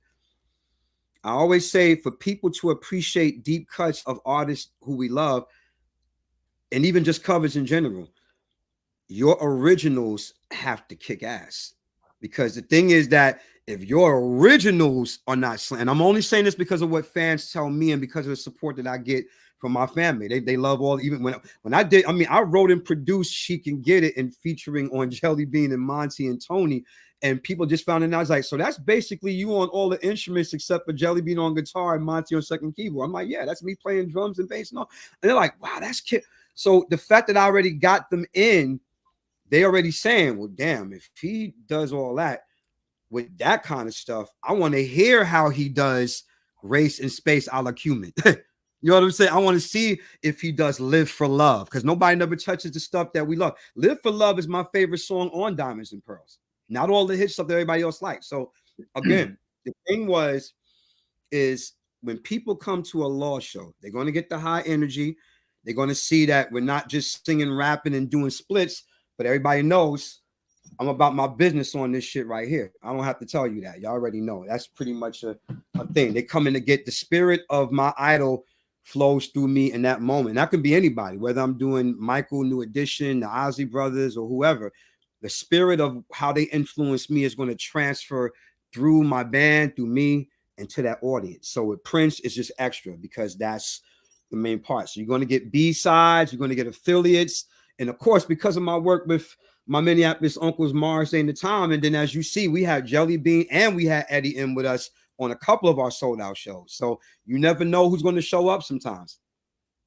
That happens a lot too. A lot of times you'll see people alignment. So even getting that support from the guys, you know, that adds more fuel to the fire. But also you just get to have the whole impulse of the contact of me serving notice on every level. 1,000% adrenaline. When you hit that stage with your band, it's time to perform. People don't pay money to just come see a show with you just sitting there or just you just being regular about the shit.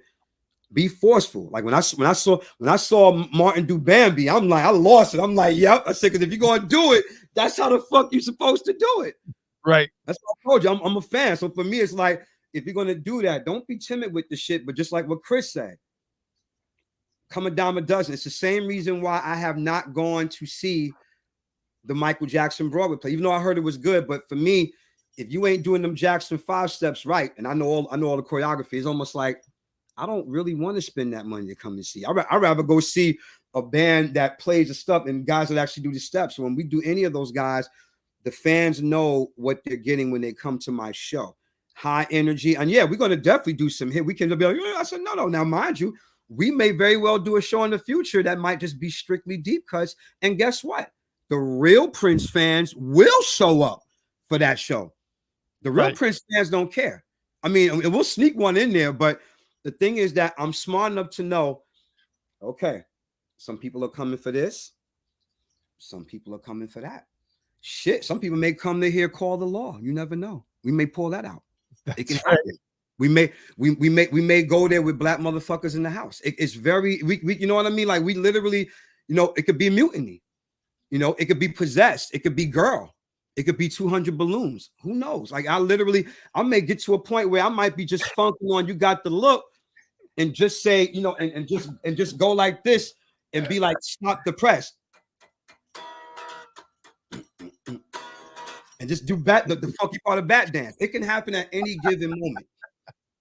That's how much adrenaline and how prepared me and my band are. We're prepared for any situation at any time in case we have to change things around, which we rarely have to do. So long story short, that's what you're going to get when you come to this law show. High adrenaline, high energy, real vocals. In the words of Prince, our microphones are on.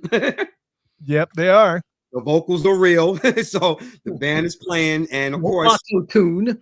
No auto-tune. No auto-tune. No stems required. None of that. You know, we sing for real. So the thing is, people know what they're getting. And of course, it's going to be about probably 7 to 8 splits, depending on how I'm feeling that night. So who knows where that's going to happen? I don't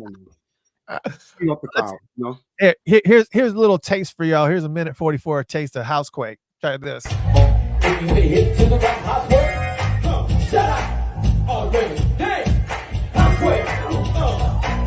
just up and down, say it. I swear, just bang you through, don't rest.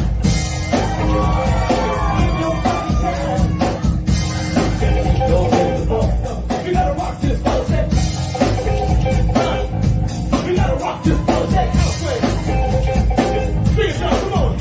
We're gonna show you what you do. You put your foot down on the seat, jump out off the line. And now you have the fun. You do it.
All right, there's your taste.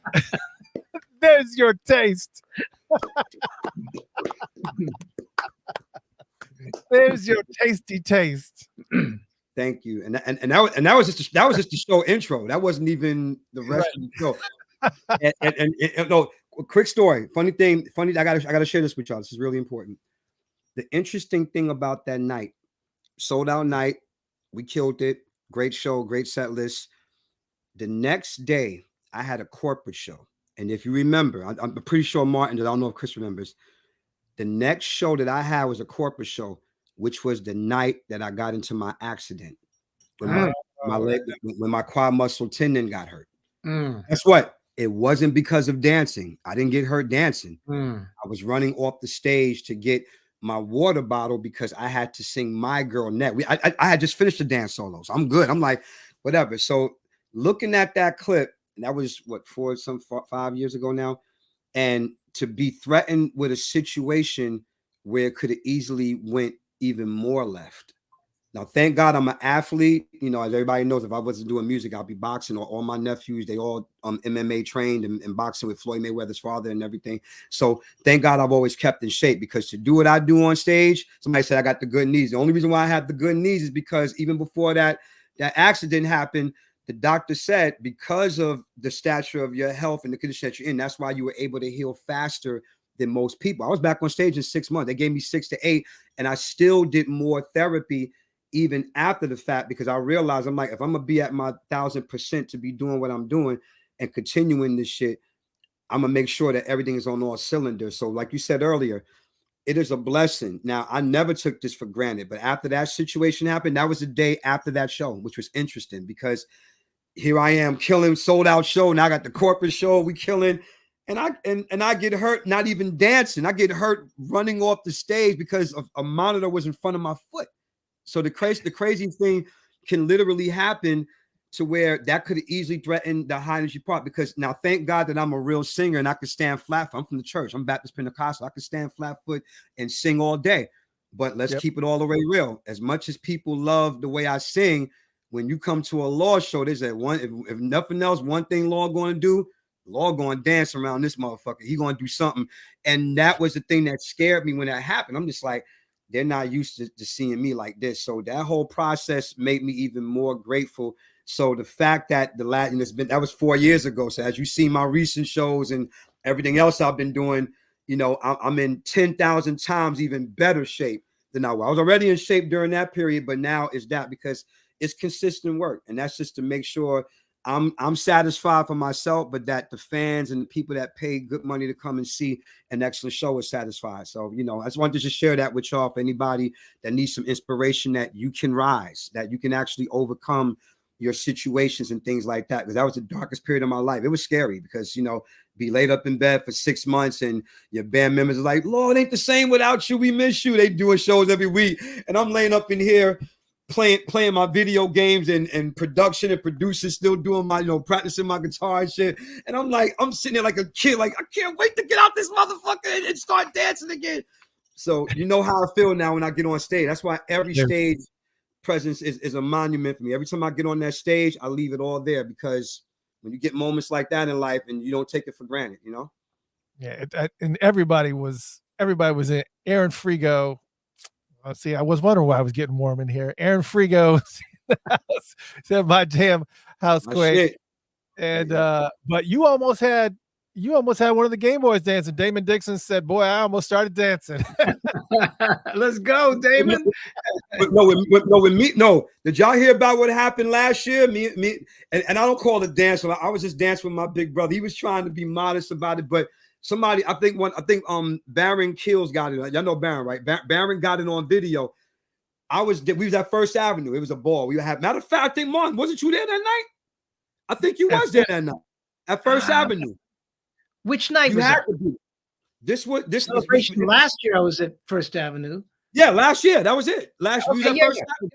Yeah. So we were, and me and Damon started just dancing with each other, like just having fun. Because, like I said, for me, that's, you know, you gotta remember, as a 13-year-old kid begging my mother to let me watch Arsenio Hall, because Prince was going to debut some of the Diamonds and Pearls stuff, but he's also going to be doing some classics, and I get to see the Game Boys in action. So now here I am in 2023.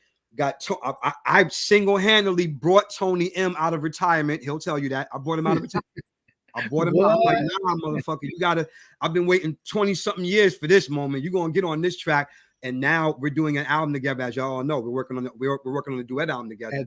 Tony M is a beast, man. He's a true rapper, true MC, man. Yeah. And just very so lyrically clever, and his flow is just ridiculous. They don't understand him and people forget that him and Moni Love wrote Carmen Electra's whole album. And Moni Love is in my top 10 of MCs of all time, because my rapid fire flow I get from him, and of course my main idol, Big Daddy Kane. So that's even more so of a reason why when you hear that. But it just so happens that, you know, well, Lord sings and plays, but then I made sure the MC part is respected, because I approach my rapping the same way I do my singing and my musicianship. I don't play no games when it comes to that. So the fact that people assess to that. So in that moment that I was dancing with Damon at First Avenue, and we were just having fun, man. It's like, I get to actually have a ball with the guys who made a difference in me and my team's world. And then when I said that to my boy Errol, he was like, Lord, remember all those days in the basement when we would sit there and study New Edition, Color Me Bad, and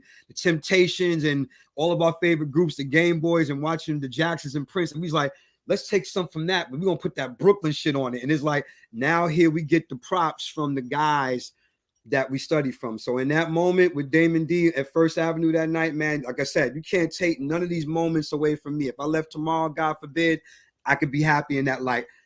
I got to get celebrated, but I'm also letting them know that I'm celebrating them. So again, hearing that from him, it is also the thing, you know? Man. And this show on April 11th, I know you said that the video that we just watched was from 5 years or so ago.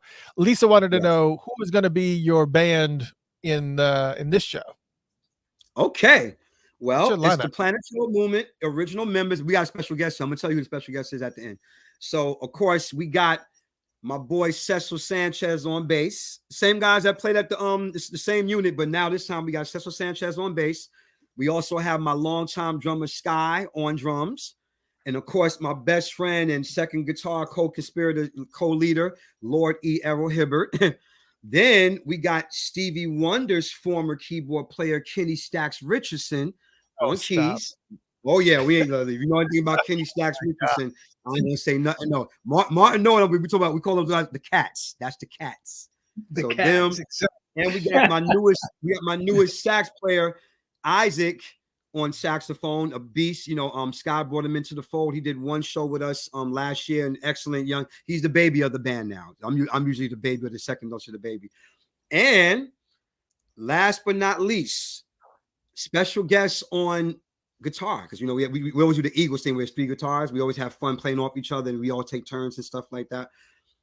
Special guests, we have Jimmy Bayard from Minneapolis. That's a guitar playing man. Jimmy's, you know, right now. So Jimmy's going to be sitting in with us the whole show. He already knows the songs and everything, so we just got to work out. And last but not least, for those of y'all who saw our sold out show at the Cutting Room with Jelly Bean and Eddie, I will be bringing my incredible badass auntie Nene Love. So she's going to be doing some of the female stuff that we got planned for the audience on April 11th. So we got the girls too. Wow, man. So I just don't understand why there's even tickets still available for either one of these shows. Oh, it's almost sold out. They said we had about like 15, 20 left. So the people who are in New York, y'all, whoever's watching this now and live in now, I would grab those if I were you at this point. It's coming pretty close. They call us like, yo, Lord, you almost sold out with it. I'm like, let's see what happens. So and same thing, it should be the same way for Martin too. I mean, we're giving it you authentically. We're both dedicated to the craftsmanship of who we are as artists, as vocalists, as performers, and as writers, and paying homage to a guy that we both love so much. So I see that with him too. Like, you know, like the thing is the turnouts are good, so people to show up. Because personally, I don't know about you, Martin, but I get tired of people playing this game with us artists. You know, it's like, oh, you gonna buy the ticket. I done seen people spend $100,000s of dollars and going here and here and there, and then you got somebody right in your neck of the woods that's giving you quality performances, and you won't even go and spend $20 to $40 or $50 to come see them. But then all of a sudden, if Martin does the Grammys or we doing some big shit together, yo, where's that guest list? Next level, right? What is that guest list? Exactly right. Look, me and Martin looking at them, especially our fans, we're looking at them like they stupid. Like, really? You couldn't even come pay for a $20 show, but you want to get on the guest list? It doesn't work that way. Like, what's my slogan? Support or shut up. Don't just support me. Support Martin too. Support all of us, because we're out here. I mean, we make a living with it. It is fun. And sometimes, yes, we do end up broke because we have band members and bills to pay as everybody else does. But at the same time, we love what we do, and it comes back 100-fold. We have different things going on inside the music industry that keeps us afloat with every good thing. But we cannot function without the support of y'all guys. So when Martin's in your town, go see him. I don't care if he's in Vegas. Go out, and you're already. Y'all seen me already. If I could get on the plane and spend my money to go hang out and still see my partner at the same time, what does that tell you about me? We have our own entities, and I still came out to come see my friend. And yes, I'm there as a guest, and that's why I bought a whole bunch of merch. Support, that's right? Money. Look, that's what that's how it's supposed to be, man. You know, it's like, especially when it comes to Prince. You know, like we said, there will only ever be one. All we can do is just celebrate his music, and that's not a competition between any of us who do this. Exactly. You know, shout out to Marshall. I think Marshall is the best one to do it in costume, and I get it. He's got the more casual fans that come out in sometimes larger numbers than come out than these diehards. That you know, when they come to our shows, of course, they're going to hear the stuff that the diehards, you know, don't hear anybody else doing. You know what I mean? But that's kind of like the niche. You know what I mean? That's kind of like the niche. But let me say this. But what it also does, in a weird way, but in a great weird way, not a bad weird way, it creates a platform that some of the other guys on that side of the fence probably can't do or probably don't want to do. Right. So in the strength of that, I mean, you know, like you said, like you play to the strength of not only what you know how to do and what you do best, but also because I feel like in sanctions of when we didn't know each other, we were somewhere in every band that we played with or every group that we rocked with. If we did a Prince song, it was always these sort of one-offs where it's like, okay, well, what y'all doing tonight? Oh, y'all want to do Darling Nikki? Okay, we could do that. Or things like that. I mean, Drew Hill does it all the time. So the thing is to see even those guys, and they're multi-platinum recording artists. So think about that for 1 second. All these people do their takes of what they do, and they don't get a chance to create pockets because they're artists like we do. The same way how when Martin Kember puts out his original stuff, this is what it is. So you're going to hear a whole bunch of stuff that Martin does that's not just falsetto based or based upon the fact that he does these different types of things. Same thing with me. And I think that we created that pocket for both of our entities because that's why people love it. That's why people want to come and see, because they don't know what to expect. They know what to expect, but they don't know what to expect. It's like, I wonder if Law may pull out Damn You tonight. I change the list every show, bro. Because you have, if you're gonna do Prince, you have to push yourself every time. I mean, I try to push myself every time to do something that, you know, to do something new and to do something that I have to learn, something I have to master. You know what I mean? And that if you're trying to get better every time you step on that stage, anybody that stops growing, you walk away from them, because us artists, I tell you, that's my number 2 advice. We remain teachable, even with all that we have done in it. And like I said, it's a hell of a lot. So we do pat yourself on the back, because we've earned a lot. We've earned a lot of that shit that we've done, the accolades and everything about it. And thank you, Christopher, for always acknowledging and giving us that platform. And even just in a situation like this, to remind people of what we've done as artists. Because if we didn't, and I'm gonna be honest with you, if we didn't have guys like you and some of the other platforms and fans, dumb people, I said dumb people would assume that, oh, these guys just writing the coattails of Prince. I said, no, we have a history. It just so happens that just like Lenny Kravitz or Terrence Trent, or whatever his name is now, Sonata, I can't pronounce it for shit, but all the guys, D'Angelo, Maxwell, we have all taken a chapter from our idol, one point or another. And then that's what made us individually who we are as artists, but still able to do shows like this, where in April and June, we can do a Prince tribute show and just pay homage, you know, a couple of times, and then go and do our regular stuff and let people get in to what we were doing. So I appreciate you for even acknowledging that, because people would automatically assume dumb shit like that and think like, oh, these guys just riding Prince's coattail. They don't really. I'm like, you don't know shit about us. You better come to the show and learn, and then check in what we're doing. You know, hey man, that's why I call my show Purple Musicology, because musicology is a study of music. This is the study of Prince's music, and we're studying. Right there on stage in front of you, we are studying. Thank you. And the Bible says, "Study to show thyself approved." That's in the Bible. Yes, sir. The thing is that the day that we ever stop that, I learned something new about my voice every day. I learned something new about the way I play guitar, especially because I'm one of the few guys that's known for notoriously kicking ass with I don't use a pick. And people are still like, how the fuck do you play that fast and not use a pick, but yet your solos are accurate? I said, it's called practice. You know, look, it's called practice. If you don't study the show, that's why Prince was always consistently kicking ass, because Prince never got comfortable. I never got comfortable, and you don't get comfortable either. It's like we're trying to get better as we get old, because we're not old, we're older. It's different. I am my hardest critic. I mean, if I videotape a show, I'm picking myself apart. I hear every little imperfection. All you can do is like learn from it and you know, do better the next time. You know what I mean? And they may be things only I heard, but you know, hey. And some fans don't care. Some fans just really like do your thing. But the thing is that I think we become that because I think of what we've done in this game, and because of the respect that we both have. Yeah, as singers, as songwriters, as perform, you know, and it's the thing is that you want to be able to make sure the people who've been rocking with you long enough is forever happy, and while the new fans are coming in too. Absolutely. You know? Yes, sir. You got 2 amazing shows coming up. You got this one that we're just talking about right now, obviously, which is happening April 11th at the Triad, New York, New York. You better believe it. And the tickets are going fast. Again, you don't have to go to Instant Seats. You can just go to funkatopia.com/law. That's much easier to remember. Just go to FUNKATOPIA. Whenever Prince talked about, you hear me say this all the time for those who are regulars of the show. Whenever Prince talked about me, he always left the A out of the middle. There is an A in the middle. He'd always put funk and then the URL that he wanted to point to, and then Topia. He would always leave the A out. Leave the A out. It's okay. It was Prince. It's fine. As long as the URL was right, I'm fine. I'm okay. But it was Funkatopia, funkatopia.com/law, and it will take you right to the tickets for this. Also, same thing with Martin Kember's show. You go to funkatopia.com/Martin, and that is going to be on April 21st in Venice, California. So you got 2 shows on 2 opposite ends of the world, well, of the country. And it is going to. I mean, both shows are going to be absolutely fantastic, and I'm glad these tickets are selling as well as they are. I mean, tickets are selling amazingly already. Thank y'all guys so much for everybody who bought a ticket. We thank y'all. I speak for Martin as well, man. We humbly thank y'all.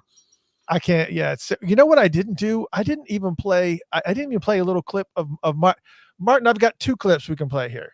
Okay. I can either play an audio clip of you did this Alexander's O'Neill's Sunshine. Yeah. One of my favorite. Alexander O'Neill's Sunshine. Is that what I'm looking at? I'm a huge Alex fan. Yeah. And the idea to do this song, I was actually in the studio working with Ronnie DeVoe, writing with him, and Emil Gantos, who did most of the recent Charlie Wilson stuff. And he was saying that when they first started working with Jam and Lewis, they heard Alexander O'Neill's Sunshine, and that's what inspired Can You Stand the Rain? Yeah, true. You know, he's like, man, we want something like that. And we were talking about that. I'm like, how can I flip that? You know, and so I've done it all a cappella. It's kind of like a throwback to 90s R&B, all a cappella version of Alexander O'Neill's Sunshine with just a little percussion. And I'm having Victor come in on Friday, Victor Orlando from the Gap Band, to come in and replay the percussion part here, because this is just me. You ain't playing fair, Martin. I love it. You ain't playing fair. So we played 2 clips from Law. So let's play. I'll play.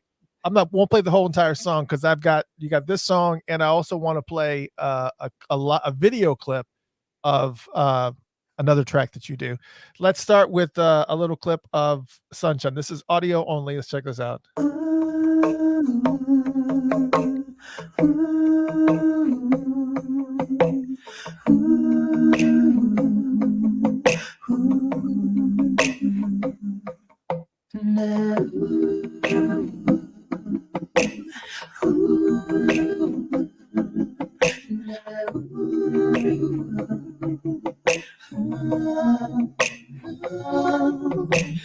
Cloudy was the day when sunshine came into my life and made it brighter.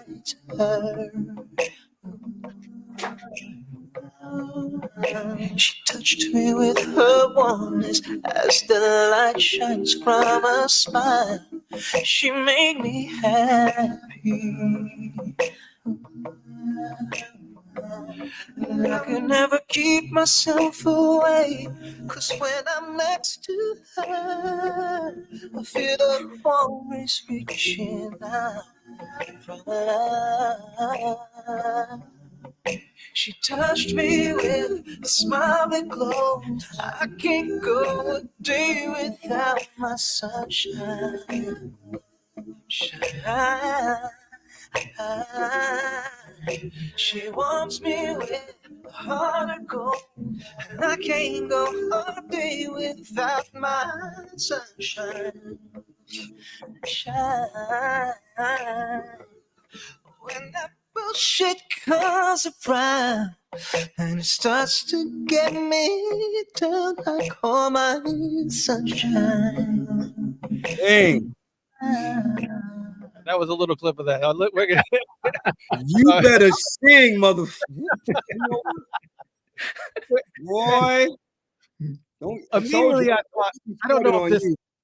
Yeah, that's immediately. Yes. I thought of Todd. I immediately went to Todd Rundgren in my head because I think of Todd Rundgren's a cappella album and how he put that together with all of his vocal structures and stuff. Yeah, I immediately went to Todd Rundgren. That's just, I mean Martin's tone. I tell him every chance. I guess I said, when you're a fan of your brother, like that's really. I'm like, it's just because there's certain nuances from the world that we from in R&B, where it's like you get it. I'm like, okay, he going there with that one. And hey man, I'm bringing the Nayus back in this one. Yes. You described it perfectly. The Neu, because if you don't have a Neu in your R&B song, it's not 90s R&B, or it ain't even close to that. So we're from that world. So that's attached to that. So any given moments we have like that is incredible. As always, brother. As always, man. I expect every time that he does something, I expect nothing less than greatness from Martin Kember. So I'm looking forward to hearing the whole thing now. I can't wait to hear it. I'll send it to you. Please do. Please do. For those that, what if somebody wants to hear the rest of that song, is there someplace they can go and get it now? Not yet. No, it's a little sneak preview, but like I said, Victor's coming in to relay that percussion because he can do it a lot sexier and smoother than I did. And so it'll be mastered probably by the end of the week, and I'll have it out probably within the next 2 weeks. Man, another Funkatopia exclusive. Yes.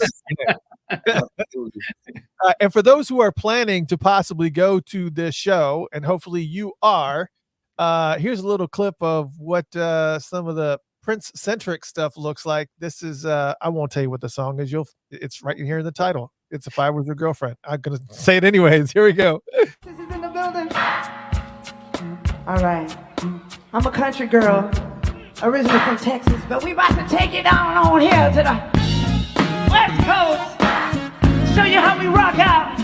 Come on. Y'all know what it is.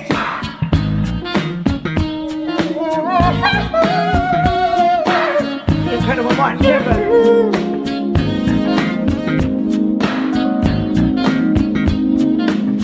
If I was your girlfriend, all right, Martin, would you remember? Tell me all the things you forgot about your man. Hey, if I was your man, yeah. If I was your best friend, would you let me take care of you? Hey, do all the things that only best friends can. Only best friends can.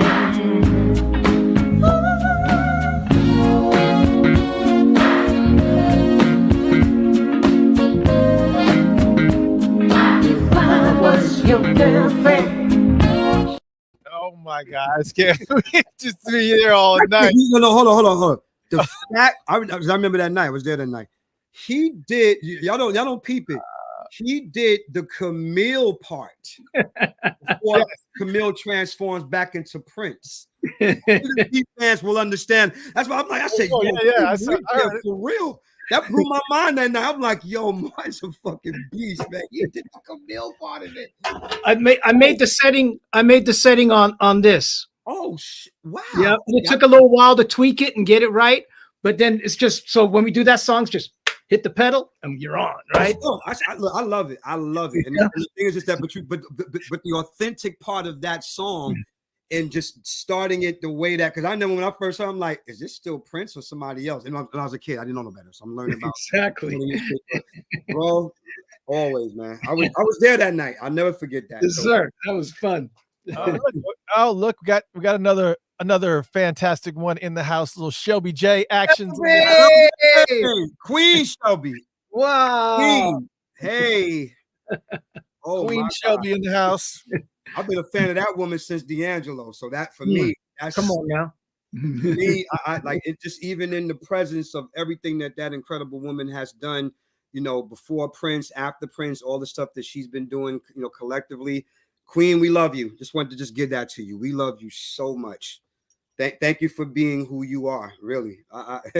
Woo, wow, Martin, this is crazy, man. Like, wow. we seen a little purple royalty up in here today, bro. Man, like I said, man. Shelby, Damon, come on now. When you're forever a fan of like you said earlier, when you're forever a fan of the music, even in the grip of your own artistry, there's moments like that. People always ask me, do you still feel that way when you play with George? I've been to P-Funk camp for 25 years, and even to this very day, when I get around him, Mike Hampton, or Blackbird, or any of those guys, for me, it's still a pinch me moment. Like, it's been 25 years, but I'm still excited. Like, I still get to have moments like this. So when people like Shelby and Damon and everybody else come in, I'm like, wow, we doing something right, man. Yeah. Paul Peterson, St. Paul was in the house. Same thing with Uncle Paul. Yeah, absolutely. Oh my God. Beast, man. I love St. Paul. Oh man. So anyways, let's wrap that show part up again. Funkatopia.com/law. If you guys are planning to head to Law's concert in New York, April 11th at the Triad Theater, you go to Funkatopia.com/Martin. If you guys are planning to go over to the Venice West, and see his show to kind of, oh man, it's just, I mean, those are two fantastic shows. It's just, it's unbelievable. I mean, it is, man, I look, Shelby sending purple hearts. Come on, Shelby, we love you, dear. We love you, Shelby. We love you. You know you're number one. You know you're number one. Open invitation, Shelby. Open invitation, man. I got an extra mic. I got an extra mic. Come on. There you go. What time does the Venice show end? Any guess? We're going to start early that night. So the doors open at 6. We're going to hit this, since it's a Sunday night, we're going to probably start around 7. It's a 90-minute set, but Alfonso Starr is going to get everybody going with the DJ set. So yeah, we won't be too late that night. You know, I mean, unless y'all want us to keep playing, then we'll keep playing. But you know what I mean? But you know, I know it is a Sunday night, and you know, it's like me, got to get up and go to work the next day. You know, normally when somebody asks that question, it's because they got to work and they're trying to figure out if they're going to be able to make it to at least see some of the show. So I'm from New York, where the city that never sleeps. We the motherfuckers that would go do the club, party, do it like we used to do 2 shows. Me and Errol, we used to play the bar bat back in the day in New York. The bar bat, Lola's, Shadows, for all my New Yorkers, y'all know the clubs. We used to play all those clubs. We would do 2 sets and still go to another part of the village and go jam with some of our other musician friends. So if you can hang that long, look, I still got it in me. Like I said, every now and then I have a moment like, okay, tonight's not the night. I'm gonna go get some sleep. But for the most part, if it's a 9, you know, our show starts at 9 o'clock, and we're going to end pretty much around 10:30 or 11. And people got to get up for work in the morning. But Sugar Bar is right down the block. You know about the Sugar Bar, right, Martin? Oh yeah, that's right down the block. It's Ashford and Simpsons Club. That's right down the block from the Triad. So I'm pretty sure if them people ain't going to sleep right away, they're going to go right down the block to the Sugar Bar and party till 2 or 3 or 4 o'clock in the morning and still be able to go to work the next day. I might have to take some PTO days that day, man, and come on out to the East. I'm saying you should. You deserve it. Hope nobody from the job's watching this. That's true too. That's PTO. That's your time. So we used to it, Chris. Like that's why when people be like, "Where you get this energy from?" I said, "I'm an '80s baby, '90s teenager. We invented the party. Are you kidding me? Like we know to be able to do that and then still get up because remember when the clubs were shut down around 4 o'clock in the morning." Some of us still had to go to school the next day, especially in my case, me and my brother, because we were still doing shows and stuff, but we would have to be in school by 7:30, 8 o'clock, nodding, of course, doing just like this. I'm like sleepy as hell, but guess what? I'm still functioning and I still graduated high school. So if that don't give you no inspiration to come out and see Martin, no matter what time it is, if you tend to do an extra set to do long, stay long and kick it. Have some fun, you know?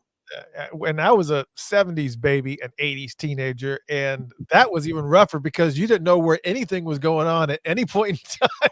I heard about that. My mom told me about that. She was like, it was different. Oh yeah. No, he didn't just say that.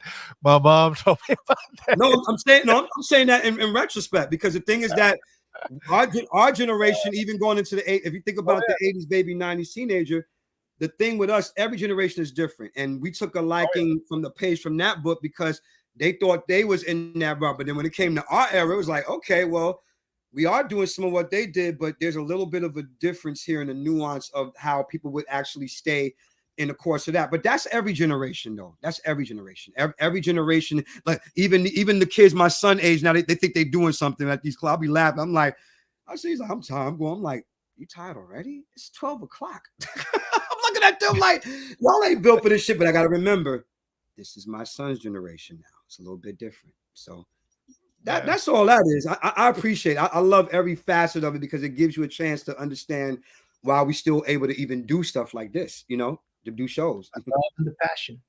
All right. Let's have some fun. Let's have some fun. Let's have some fun. So we kind of came here what we came to do, but let's have some fun. Have you guys heard this unreleased track from Prince called Goodbye? Not the same one that's on I can't remember which one it's on. It's a different one. It was from 1991 with Tony M. We were talking about Tony M. Mm-hmm.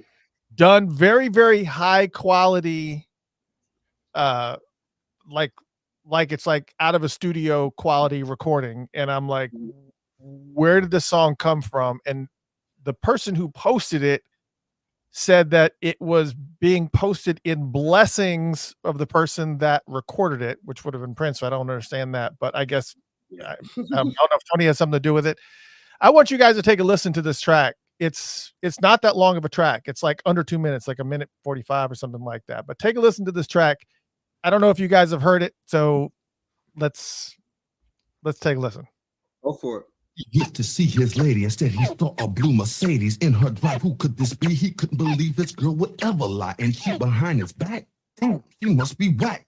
To think that he believed this was the Avon ladies' ride. He wrote a letter and brought the letter to her house. She took the letter and asked him, what's this letter all about? But he wasn't smiling. He was crying, and she guessed it right away. She asked him if he'd bring the letter back another day, and he said, all's fair in love and war. Only love is worth dying for. You can't take our love and throw it all away. Is the last thing I wanna say. She opened up the letter and there was just one word inside.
That's the unreleased track Goodbye that came out of nowhere.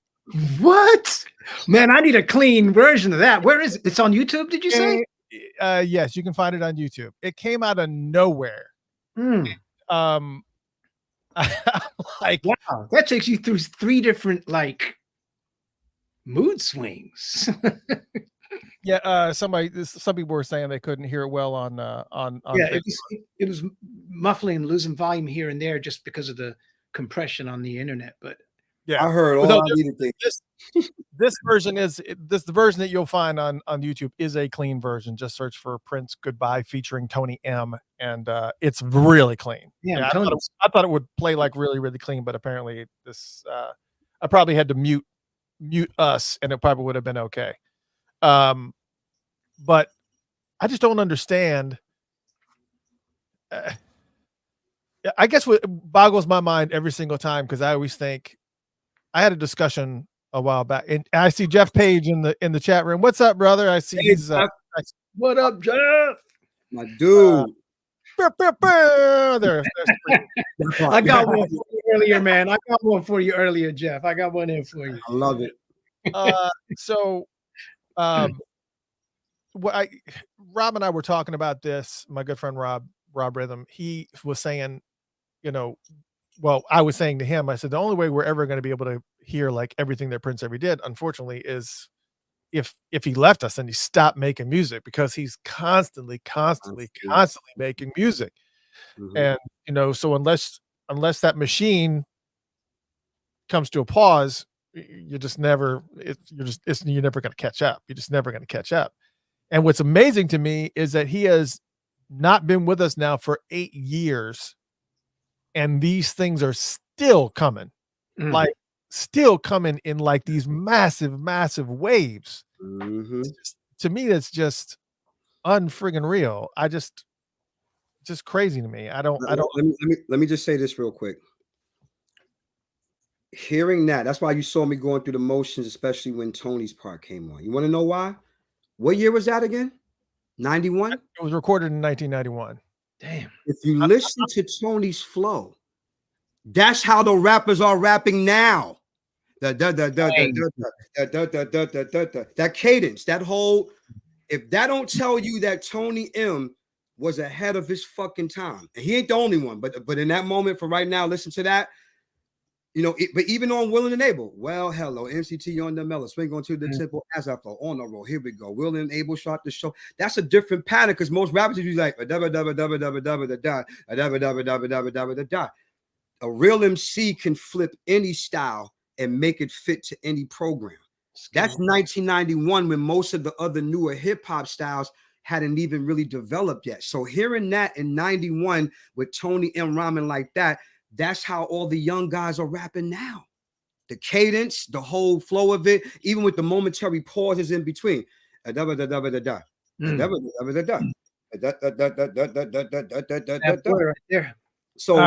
give that up, shout out to Tony M once again, my big brother, my mentor, my idol, always ahead of his fucking time just on that. And as far as Prince goes, it's self-explanatory. So all those three different movements is kind of like listening to a Chicago album. And if you're a diehard Chicago fan like I am, of the first 7 albums that they did, it goes from one extreme to the next. So him going from that to this jazz shit, and then it's the voicings and all the falsetto parts of him kind of messing with his falsetto, not even really staying true to one nuance of a note. You saw my face, Martin. I was with you. I was like, with you another note. I'm like, that's different, but it works. Okay, you guys want to hear a clean? Here's I downloaded it. Here's a clean. So we'll cut everybody else out and just be the video. Y'all guys, everybody wants to hear clean. Here is a clean of this. Check it out.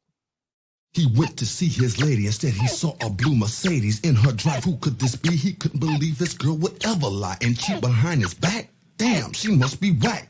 To think that he believed this was the Avon ladies' ride, he wrote a letter and brought the letter to her house. She took the letter and asked him, what's this letter all about? But he wasn't smiling, he was crying, and she guessed it right away. She asked him if he'd bring the letter back another day, and he said, all's fair in love and war. Only love is worth dying for. You can't take our love and throw it all away. This letter is the last thing I wanna say. She opened up the letter and there was just one word inside.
I mean, come on. It's fire. So this is kind of, what I'm talking about as far as, this level of artistry that a song of that caliber would be on the cutting room floor. It's like, what the what exactly is happening that a song like that ends up an album already years ago? So it's crazy. I'm not surprised, because you got to remember, this is the vault we're talking about, and this is someone just as much as. And by the way, just so y'all remember, Stevie Wonder's vault is just as crazy. I know that personally. So the thing is, hearing that in Prince's deposition, because he's all, Stevie never really talked about the vault, even though we knew he had it, whereas Prince always spoke about this in mystique, cryptic form. So now that he's no longer here, and then we still getting a foray of stuff that's going to keep coming. There's so much stuff on the cutting room floor, like you said. So hearing this makes me smile. This makes me more dedicated to my artistry. Like really, like, wow. It's mind blowing, man. It's like he's still here. He really is here spiritually, but it's like he's still here. Like, damn, dude. You know, like these deluxe editions of like Sign of the Times, and it's got like dozens and dozens. Don't get me started. Of it's like, what is happening here? That all this stuff is out there. It's amazing, man. It's amazing. Tony wants to know where this news. You can find this song on YouTube. Just go to just type in Prince Goodbye featuring Tony M. You can't just put Prince Goodbye because he actually had a song called Goodbye that was released. Yep. Crystal Ball, I think.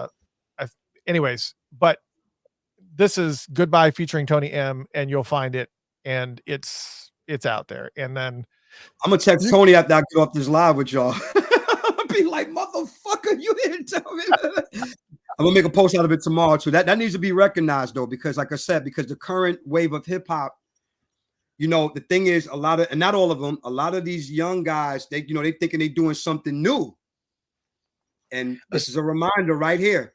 Even when it goes, even when Prince with that being out, I assume Tony's cool with that being out. But yeah, you know, wow. I think you spoke on it already. But that's just the main thing, is to show, and it's not, because I hate the discontent with, you know, it's called balance, old school and new school. It's not a separation. The thing is that if more youngins open their minds to something like that, and they hear that, they'd be like, "Yo, that's lit, that's a vibe." I'm like, yeah, and it sounds like damn near 90% of what I'm hearing on the radio now. So it goes to show you that, in the words of Nas, yes, Nasir Jones, no idea is original. We all get something from someone, and then the thing is, somebody takes it in another direction or adds something else to it. But that right there was 19. That's 91. That's eons away from where we are today. And the fact that Tony was already rhyming like that, and even that influence, or Gava, let's say if that would have came out in 91 officially. Right. See what I mean?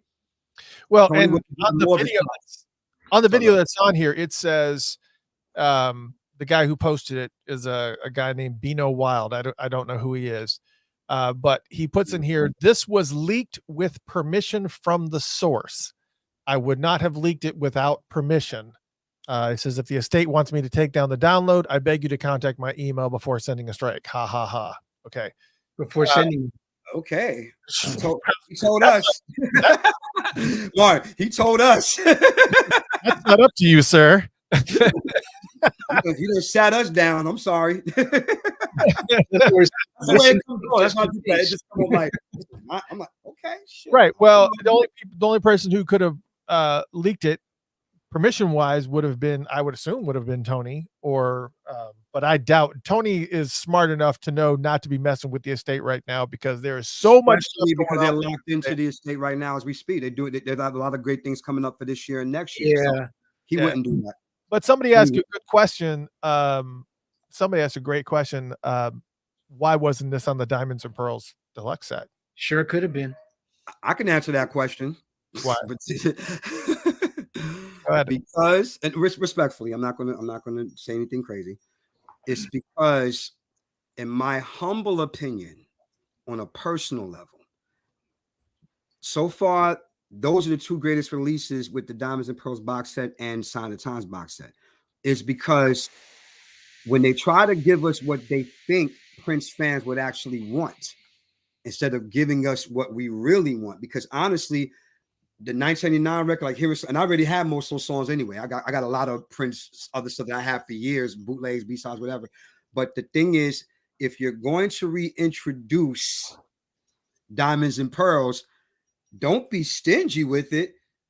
Whatever was on the reels for that particular thing, what we're saying as true fans is, don't leave nothing out. Let us have it. If you're gonna, now that you don't have control of this and you're putting it out here, put it all out there. Don't just like, well, this one slipped through the crack. Now, if they made a mistake, different story than pretend this conversation never happened. Maybe they didn't find it until it was That's too what I'm saying. That's what it never happened. Exactly.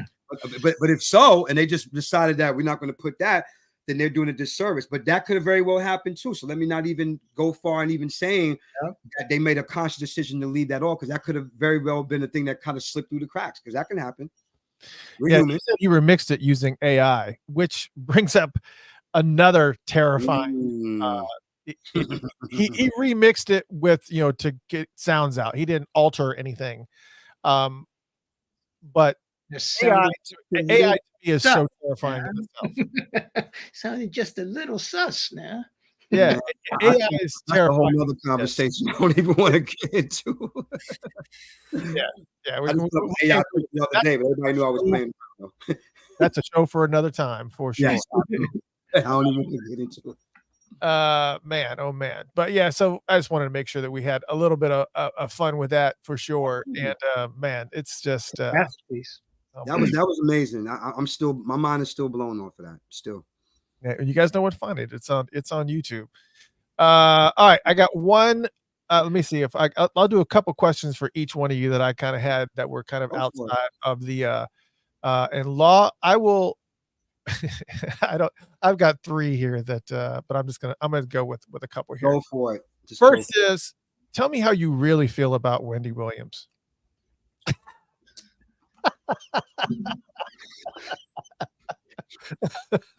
You are a shit starter. Oh man. I mean, you must have saw my post from not too long ago. And I got into a big thing. Here's the bottom line. And this is of course, for podcasters and journalists, because I'm a journalist major myself, Kingsborough College, Sheepshead Bay, Brooklyn. Thank you very much. But real journalists, you already know. Thank you. Had to throw that in there because people forget sometimes. As a certified journalist in the worlds of where people choose to take their medias, and this is way before the internet even happened. If you are from New York, this is way before Wendy had a TV show. If you're from New York, it's one thing to dish the, what they say, spill the tea, dish the tea, all that kind of lingo and whatever. Right.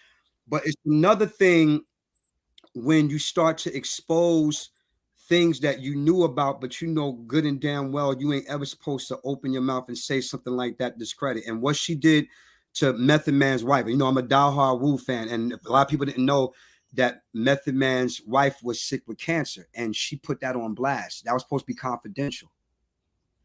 So the fact that you went there to do that, you went through all this torment, you making fun of people, you putting people on blast, and then all of a sudden one day, the spotlight turns on you. Now your husband is sleeping with a much younger woman and had a baby by her. Now all of a sudden you're dealing with these different sicknesses. And all I can say to that, here's the thing, I don't wish bad upon nobody, but I always say, karma is an ugly bitch. And what you do to people, the energy that you give off, and this goes for anybody, the energy that you give off to people, I don't care who you are, it's going to come back to bite you in your ass in a way that you don't want. But Wendy's so busy making money and being up here because I'm queen of all media. I'm this, I'm that. And mind you, rightfully so, because she's been doing that on radio feeds. Everybody trying to argue like, why did you say something? I said, listen, you're not from New York. You don't understand the type of torment, with Treach. I remember one time she said something about Treach from Naughty by Nature. That's my boy. And that same night, because I remember when Treach kind of called on her show and cursed her out on the show. I was there, and we saw each other that night at the Peppermint Lounge in Jersey. And I said, yo, Treach, thank you for cursing. He said, yeah, man, this chick gonna come on here talking some stuff she don't know nothing about with me. It's about him and Pac. She's just running her mouth. And where we from in New York, man, I'm from Brooklyn. All that pillow talking, and just it's too much. And the thing is just that to see what she's going through. I mean, I don't really wish that for anybody, but I'm gonna say it again. And Prince said it best too. You get the audience that you deserve. You can't put that type of energy out there and think that you're going to win forever. It doesn't happen. It happens to the best of anybody. We're seeing that now with who from Bad Boy Records, whose name we won't mention. And trust me, I was there. I know those stories. That's why I haven't even put that up yet on my page. I'm sorry. Wait a minute. Hold on a second. What's that? Hold on a second. I forgot to. Wait a minute. I can't seem to get this graphic down. Hold on a second. What happened? I didn't see shit. Where's the clicker? Where's the clicker? Oh my gosh. Right, I didn't even mean to go there. I was just answering the question. But anyway, that's how I feel about Wendy. And I'm like, listen, I mean, I would hope that she pulled through. But the thing is, you got to understand, let this be a lesson to everybody around the world. You can't making a living poking the fun at people. Then all of a sudden when the table, because one thing about tables, what do? They do turn. Yep. Lenny Kravitz said it too. and love on everybody, treat everybody with respect, and just try to be a good human. We all make mistakes. We can be human. She had a chance to redeem herself for years and never did because she's high above everybody else. And look what happened. Karma brought that ass right back down to earth, and you got to deal with the shit you got to deal with. Period. Yeah. Stop that part. Lame brain. Wow. What boat you riding on? Lame brain. Right. Right. Right. Y'all not right. Y'all No, yeah, you had that shit ready, Chris. I love you, bro. Yeah. You know what? All right. Oh my God. What's the second question? Oh no, you're going to Martin first. I'm sorry. I'm gonna throw a couple of curveballs in this one because the other question, and I'm gonna let you prep for it, Law, is I want to know what all this drama is that's going on with Donnie Wahlberg. I'm gonna let you process because I know there's a lot to talk about. So let's try to figure out. I've just seen like a lot of stuff going on your feeds and whatever regarding Donnie Wahlberg. So we're gonna get to that in just a second. Okay. But I'm gonna ask a couple off the wall questions for Martin, and these are not really personal because your Twitter account, Martin, is music and basketball. I literally don't. That's it. That's it. And a few political retweets, maybe, you know. Political retweets, right? So, which I assume is going to be picking back up here in the very near future. So I couldn't really dig deep in there because some of the players have shifted teams already. Let's do this. Maybe this might spark a story here. What was the scariest moment that you've ever had on stage? Ooh, the scariest moment I have ever had on stage. Okay, that goes back to when I was, two, actually. The first one, legitimately scary, goes back to when I was on tour with As One. Our song had just broken top 40 on the charts, and we were in Richmond, Virginia. And they just started playing our record in Richmond, Virginia. So nobody really knew who we were at that point, right? So we're at this club. It's in the hood. And we get up on stage and we're about to start singing, and the music starts and we haven't even started singing yet, and all of a sudden they're literally throwing things. And this one dude threw a bottle, and my boy Sean in the band reached out like, I don't know what was in it, but he's like, chunk, and caught the bottle and walked over real slow like and set it down on the speaker. He caught the bottle.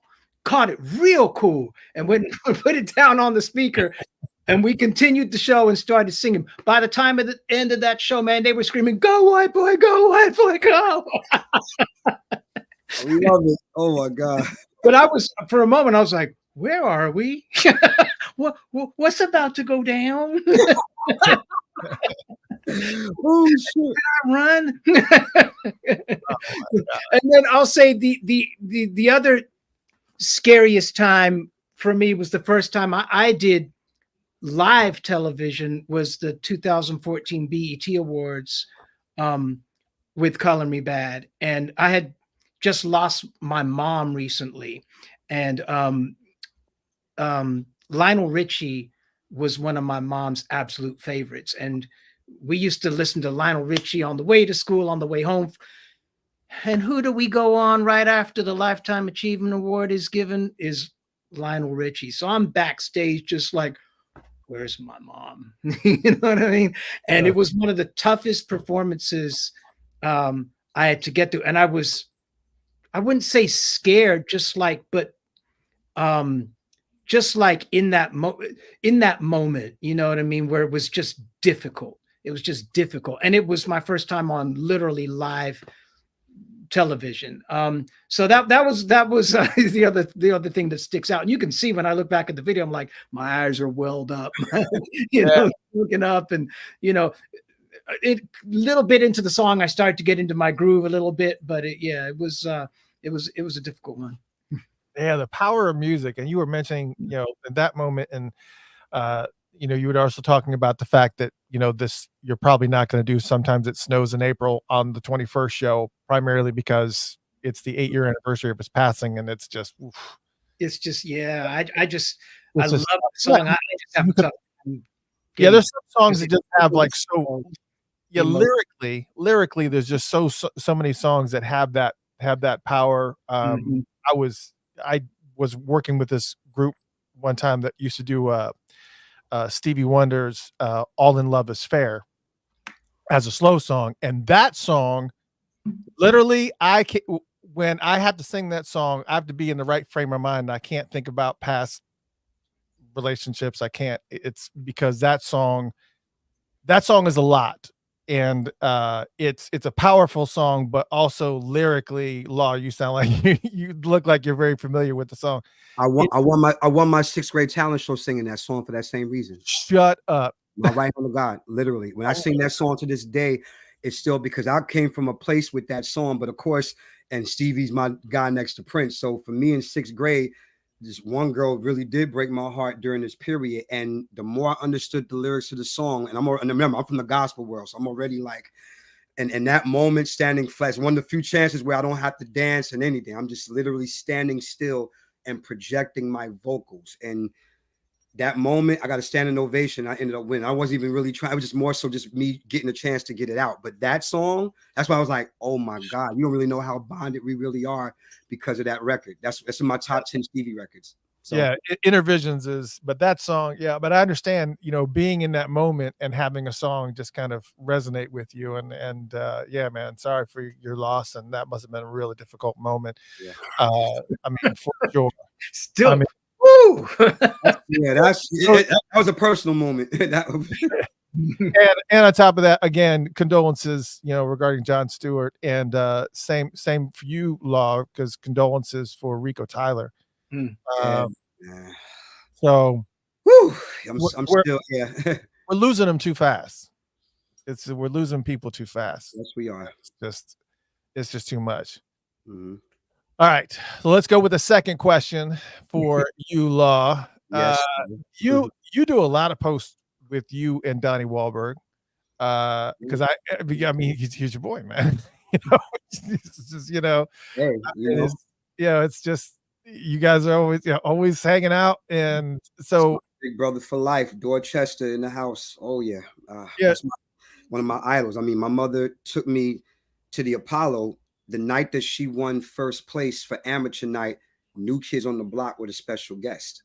Oh wow! Because Hangin' Tough had just came out. They hadn't blown up yet. They were already still making noise in Boston and New York. They were making some waves, but they hadn't blown up. That show defined their shit. To this very day, they will tell you when did y'all know y'all was going to make it? When we played the Apollo, because Martin, Apollo's not racist, but if you're a white kid coming to come and sing, better come with it. And you already know.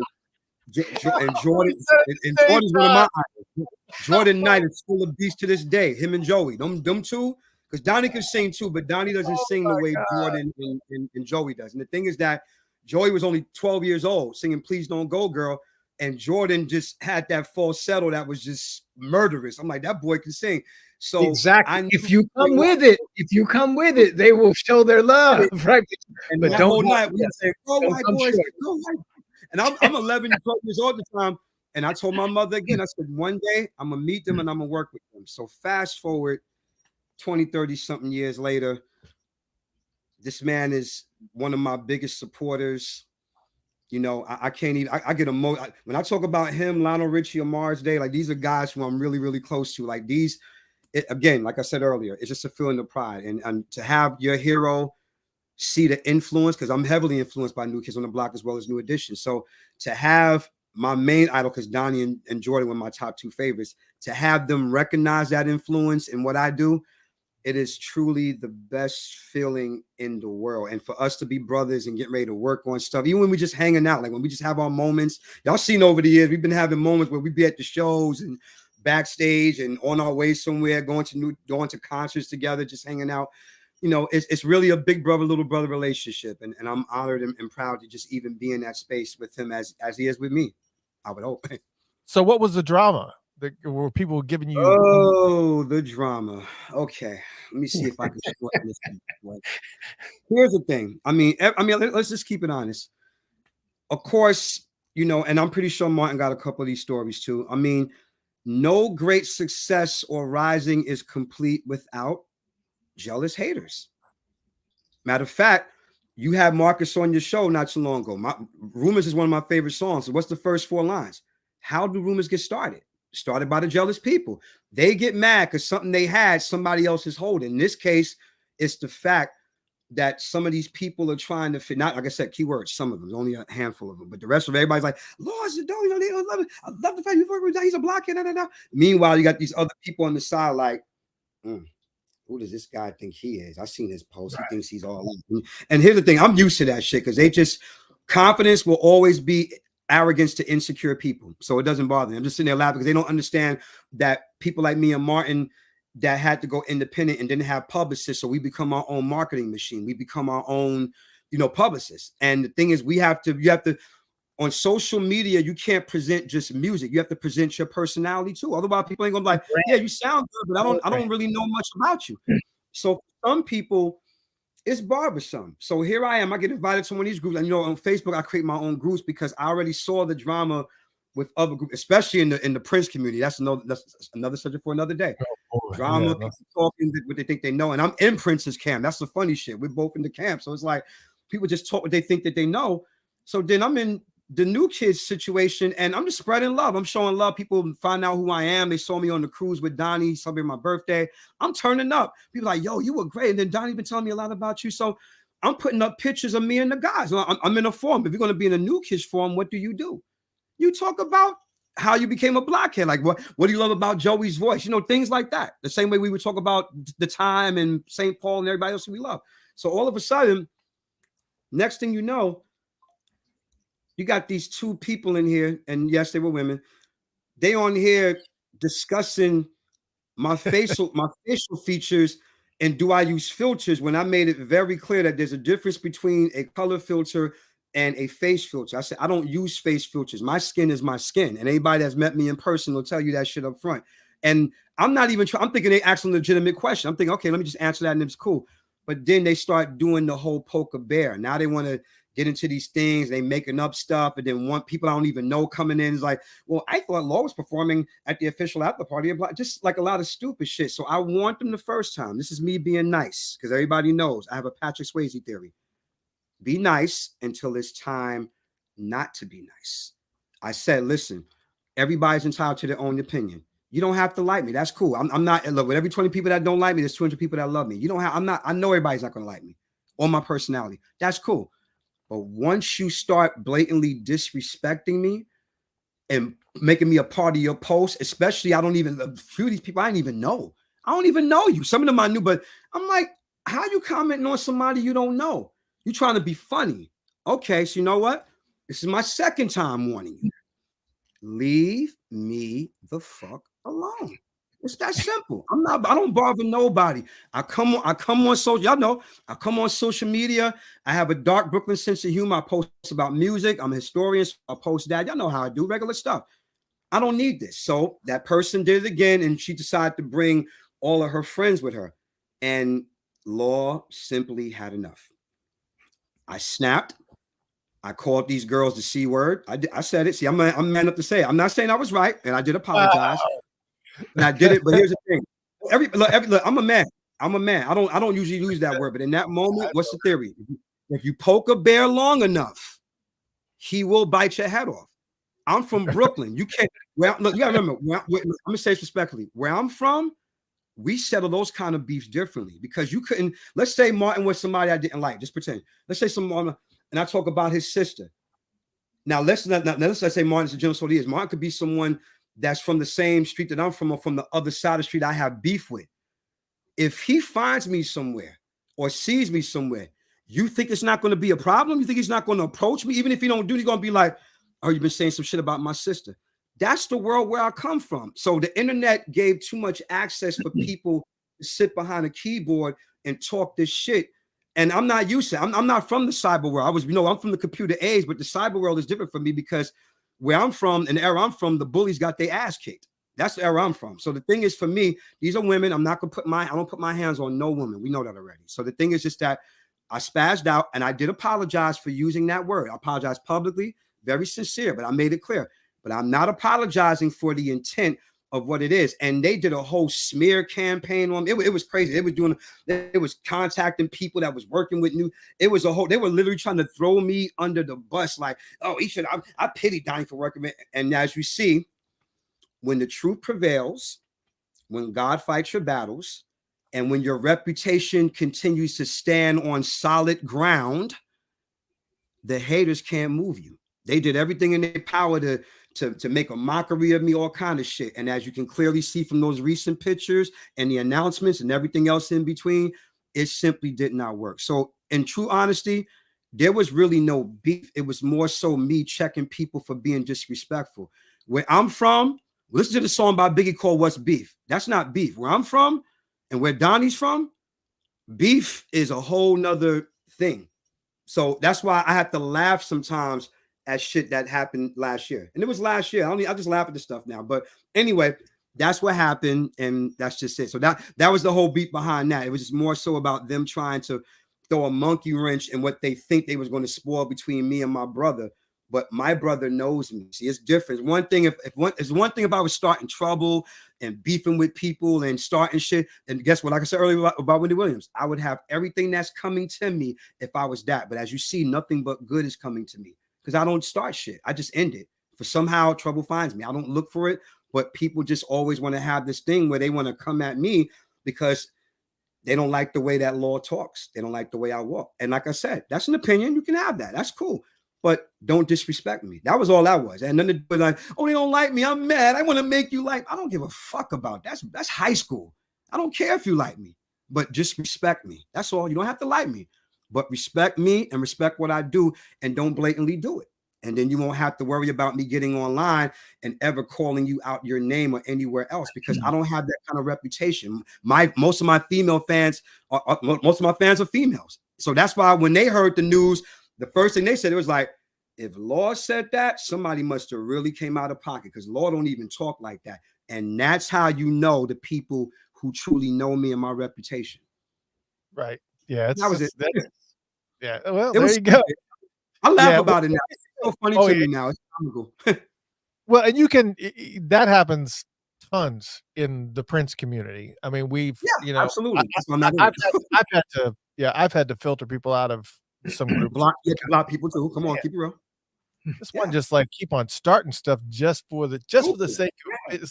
And a lot of people who have never even seen him in concert, who only just know him from whatever, because they're just fans in general. And it's just it's like, come on. It's just, if you don't have any connection, just stop talking. It's just thank you. That's my and that's why now you understand why I said that it's jealousy, because the thing is that I'm realizing I'm posting for the fans that are really interested in knowing how these guys really influenced me, because male blockheads are very hard to find. That's why I knew I stood out. First of all, I'm from Brooklyn. Me and my older brother grew up with Jay-Z and Marcy Projects, the whole bit. We have stories to tell of our own, but they like, damn, and y'all really, really certified blockheads that are really fans of New Kids on the Block. I'm like, yeah, all the groups that came out during that period, we studied. So they don't understand the relationship. Plus, I have to remind them sometimes, Donnie's a fan of mine too. Why do you think he's telling the world that we about to kill this shit with the collaboration that we got coming up even before the year is out of next year? Because Donnie's a fan of my history and my music the same way I am of his.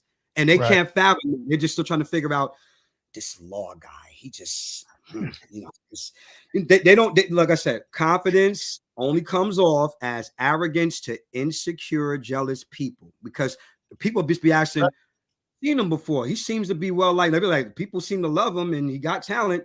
Let's get in. Let me find out more about him. But then you got other people that are just sitting there just hating because they're not hanging out with Donnie Wahlberg, or they're not. And it's a different brag for me, because again, these are my heroes who I looked up to since I was 11 and 12.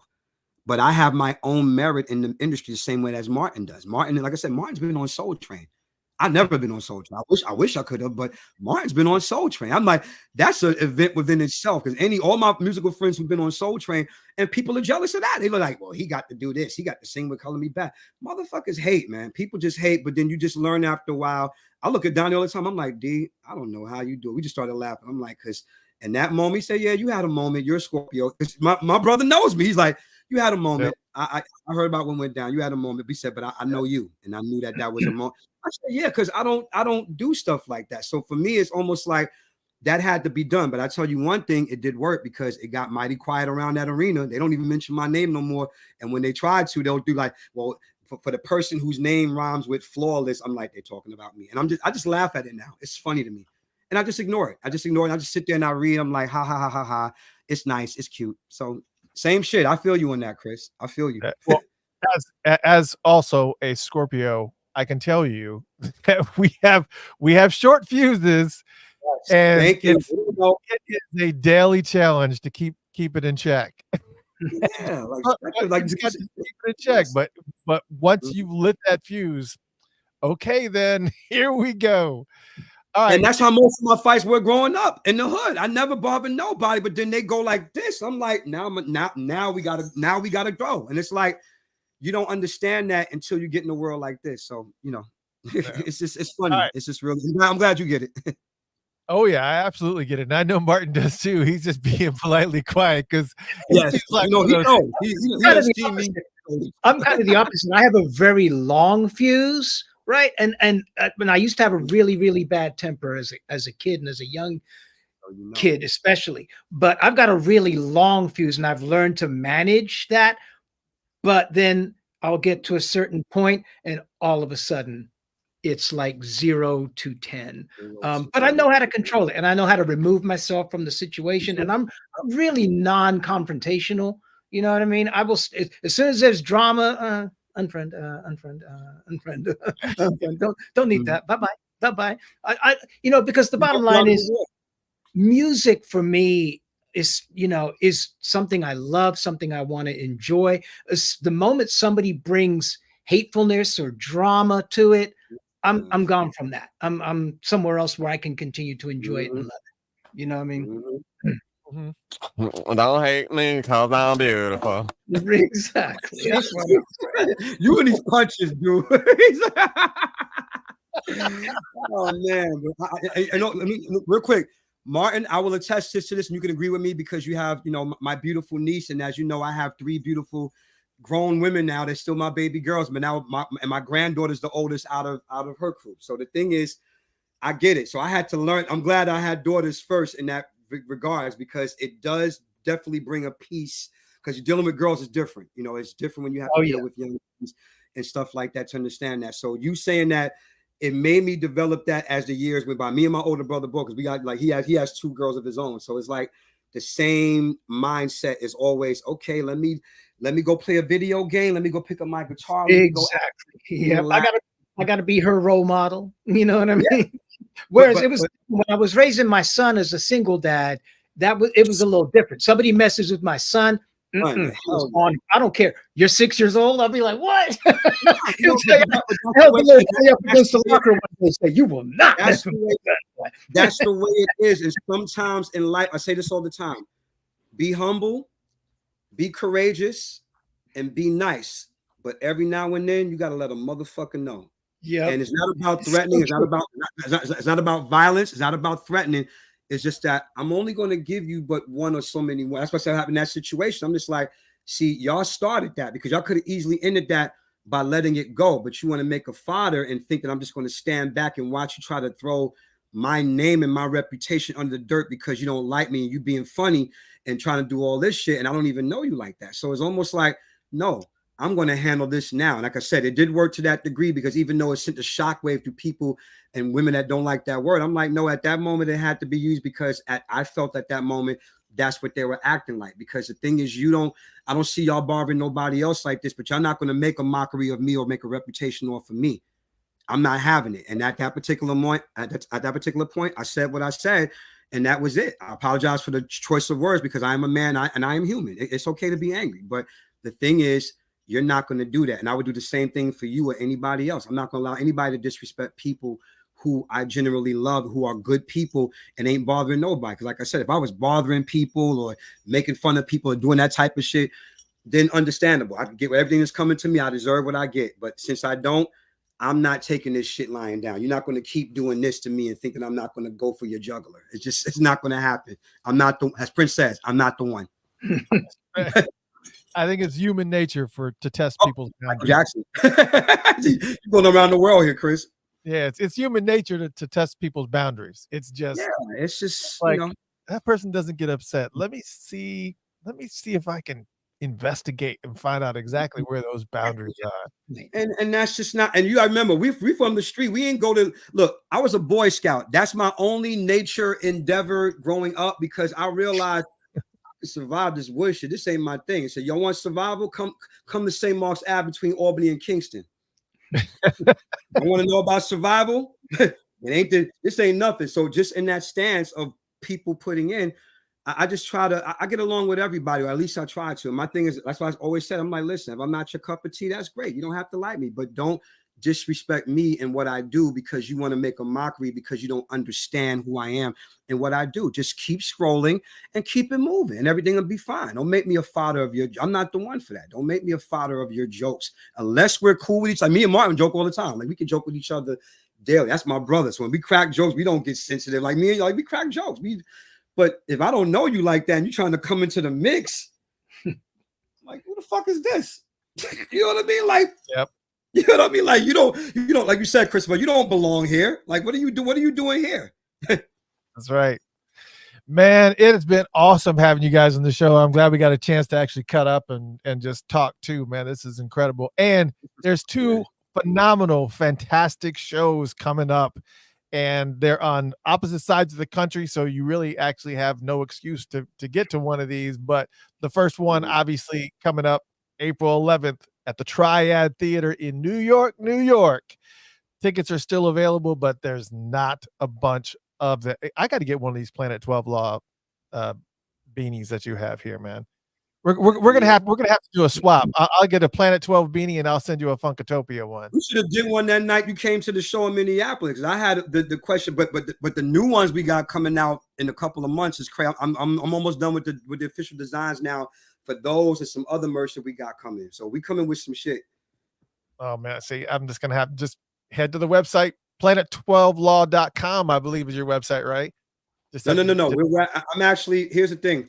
We start the link tree things. I want to put all my socials in one degree because running a website is work, and then you still have to hire people to do it. And because I have so much stuff going on between all these projects I'm recording and all these shows that I have, so I'm just like, listen, I got to put my shit in a one-stop shop where it can make sense for everything like that. So it's definitely not planet12law.com or, but we're definitely working on something where we can put something more centralized so everybody can get to it if they want the merch or if they want the music. And some of it's already in the link of all my socials anyway, where they can go and find this stuff. But we haven't even upgraded the stuff like that. We're still in the cutting floor designing room, putting some real cool stuff together for the fans. So you're gonna love it. And I'll make sure I hold some shit for you so that way when I see you.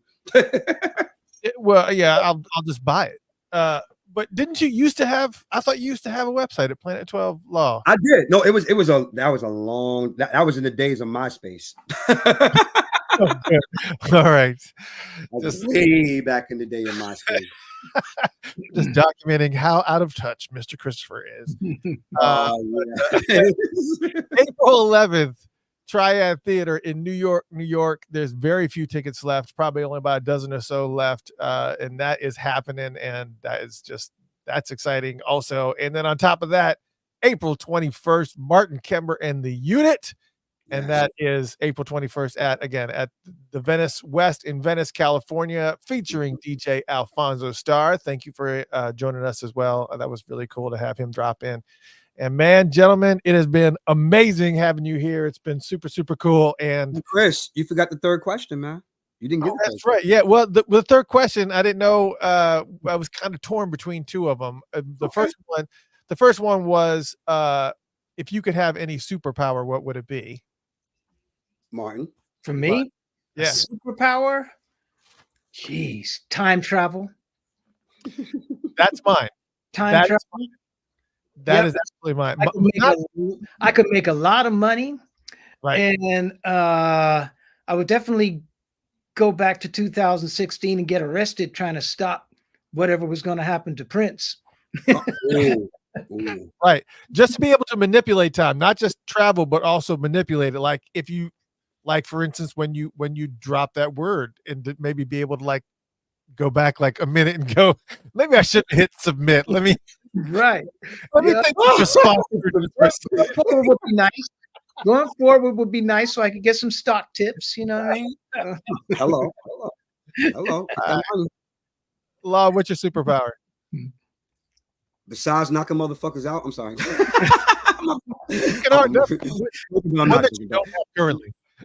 No, that's a real superpower in my case. But anyway, if I had to choose a superpower, definitely, I mean, I do it so much on the plane, but that's the one thing that made us all love Superman so much before all the other superheroes came into existence, because just the ability to be able to fly anywhere that I want. Like I wake up one morning and just go to Greece. I don't have to sit down on an airplane, a chair. I can just literally just go like this and just fly and just be able to go there and just around the world and in space, and I know it sounds weird and corny, but that's why, if you notice, Plan 12 was created because I'm a sci-fi head. So for me, all the Marvel and DC comic heroes, anybody that was just able to ascend and just go up, even if they couldn't do, portals and freeze people and all that kind of stuff, just to be able to fly and spread my wings and have a cape that did all the work for me. And I just went like this, or do what Superman does at the end of every Superman movie when he does that thing where he goes in the back and he leans and it goes that way and the credits come up. So that would be my superpower. You know what I'm talking about, Chris. I do, but I was thinking, wouldn't transporting just be so much easier? Just like, I want to be in Paris. No. Yeah, no. Listen, that's on my third album. On my third album, I have a ballad. It's an acoustic ballad I did called "If Teleportation Was Real." It's on my Megadomaniac album. So, and I'm a Star Trek fan. So, of course, beat me up, Scotty. Like that could be easy too, but it's something real cool about me sitting with somebody. And let's say if I had a beautiful, beautiful lady, let's just get that scenario. And she's like, I want to go to Paris. Get on my back. What? And she looking at me like, you can't fly. Watch. And it's a fantasy, but it's a superpower that I really truly wish that I have, as opposed to just snapping my fingers. Just to say what it is. Yeah, there you go. So if you guys don't have tickets, get them to these shows. It's going to be phenomenal. And again, Funkatopia.com/law if you want to pick up those tickets for the New York show. Funkatopia.com/Martin if you want to pick up tickets to that Venice West show. Gentlemen, thank you so much for dropping in, man. It's been an amazing night. Thank you. Appreciate you, man. This was a lot of fun, man. Good to hang with my boy Law, and always good to chop it up with you, Chris. Sometimes it's needed. Appreciate you. Thank you. Yeah, absolutely. Thank you guys so much for hanging out. Ladies and gentlemen, I hope you had a good time. If you missed any of the show, you can tune in tomorrow on the Funked Up app. Yes, that's our app for Funkatopia on the Funked Up app. And on top of that, you can also, wherever you listen to your podcasts, iHeartRadio, Spotify, wherever you listen to podcasts, just go ahead and tune in. You can catch everything that you missed, because there's 3 hours worth of stuff that we talked about. There's a lot there. I get it. Y'all are troopers, man. Y'all are troopers. What was that? Time for dinner. That's on the West Coast. It's time for bed on the East Coast. It's time for sucker to here too, because man can't live by water alone. So I'm gonna snack on something after I get off this shit. All right, ladies and gentlemen, thank you guys so much. Gentlemen, we will see you later. I'll be in touch. Thank you guys so much. See you later. Adios. Love y'all.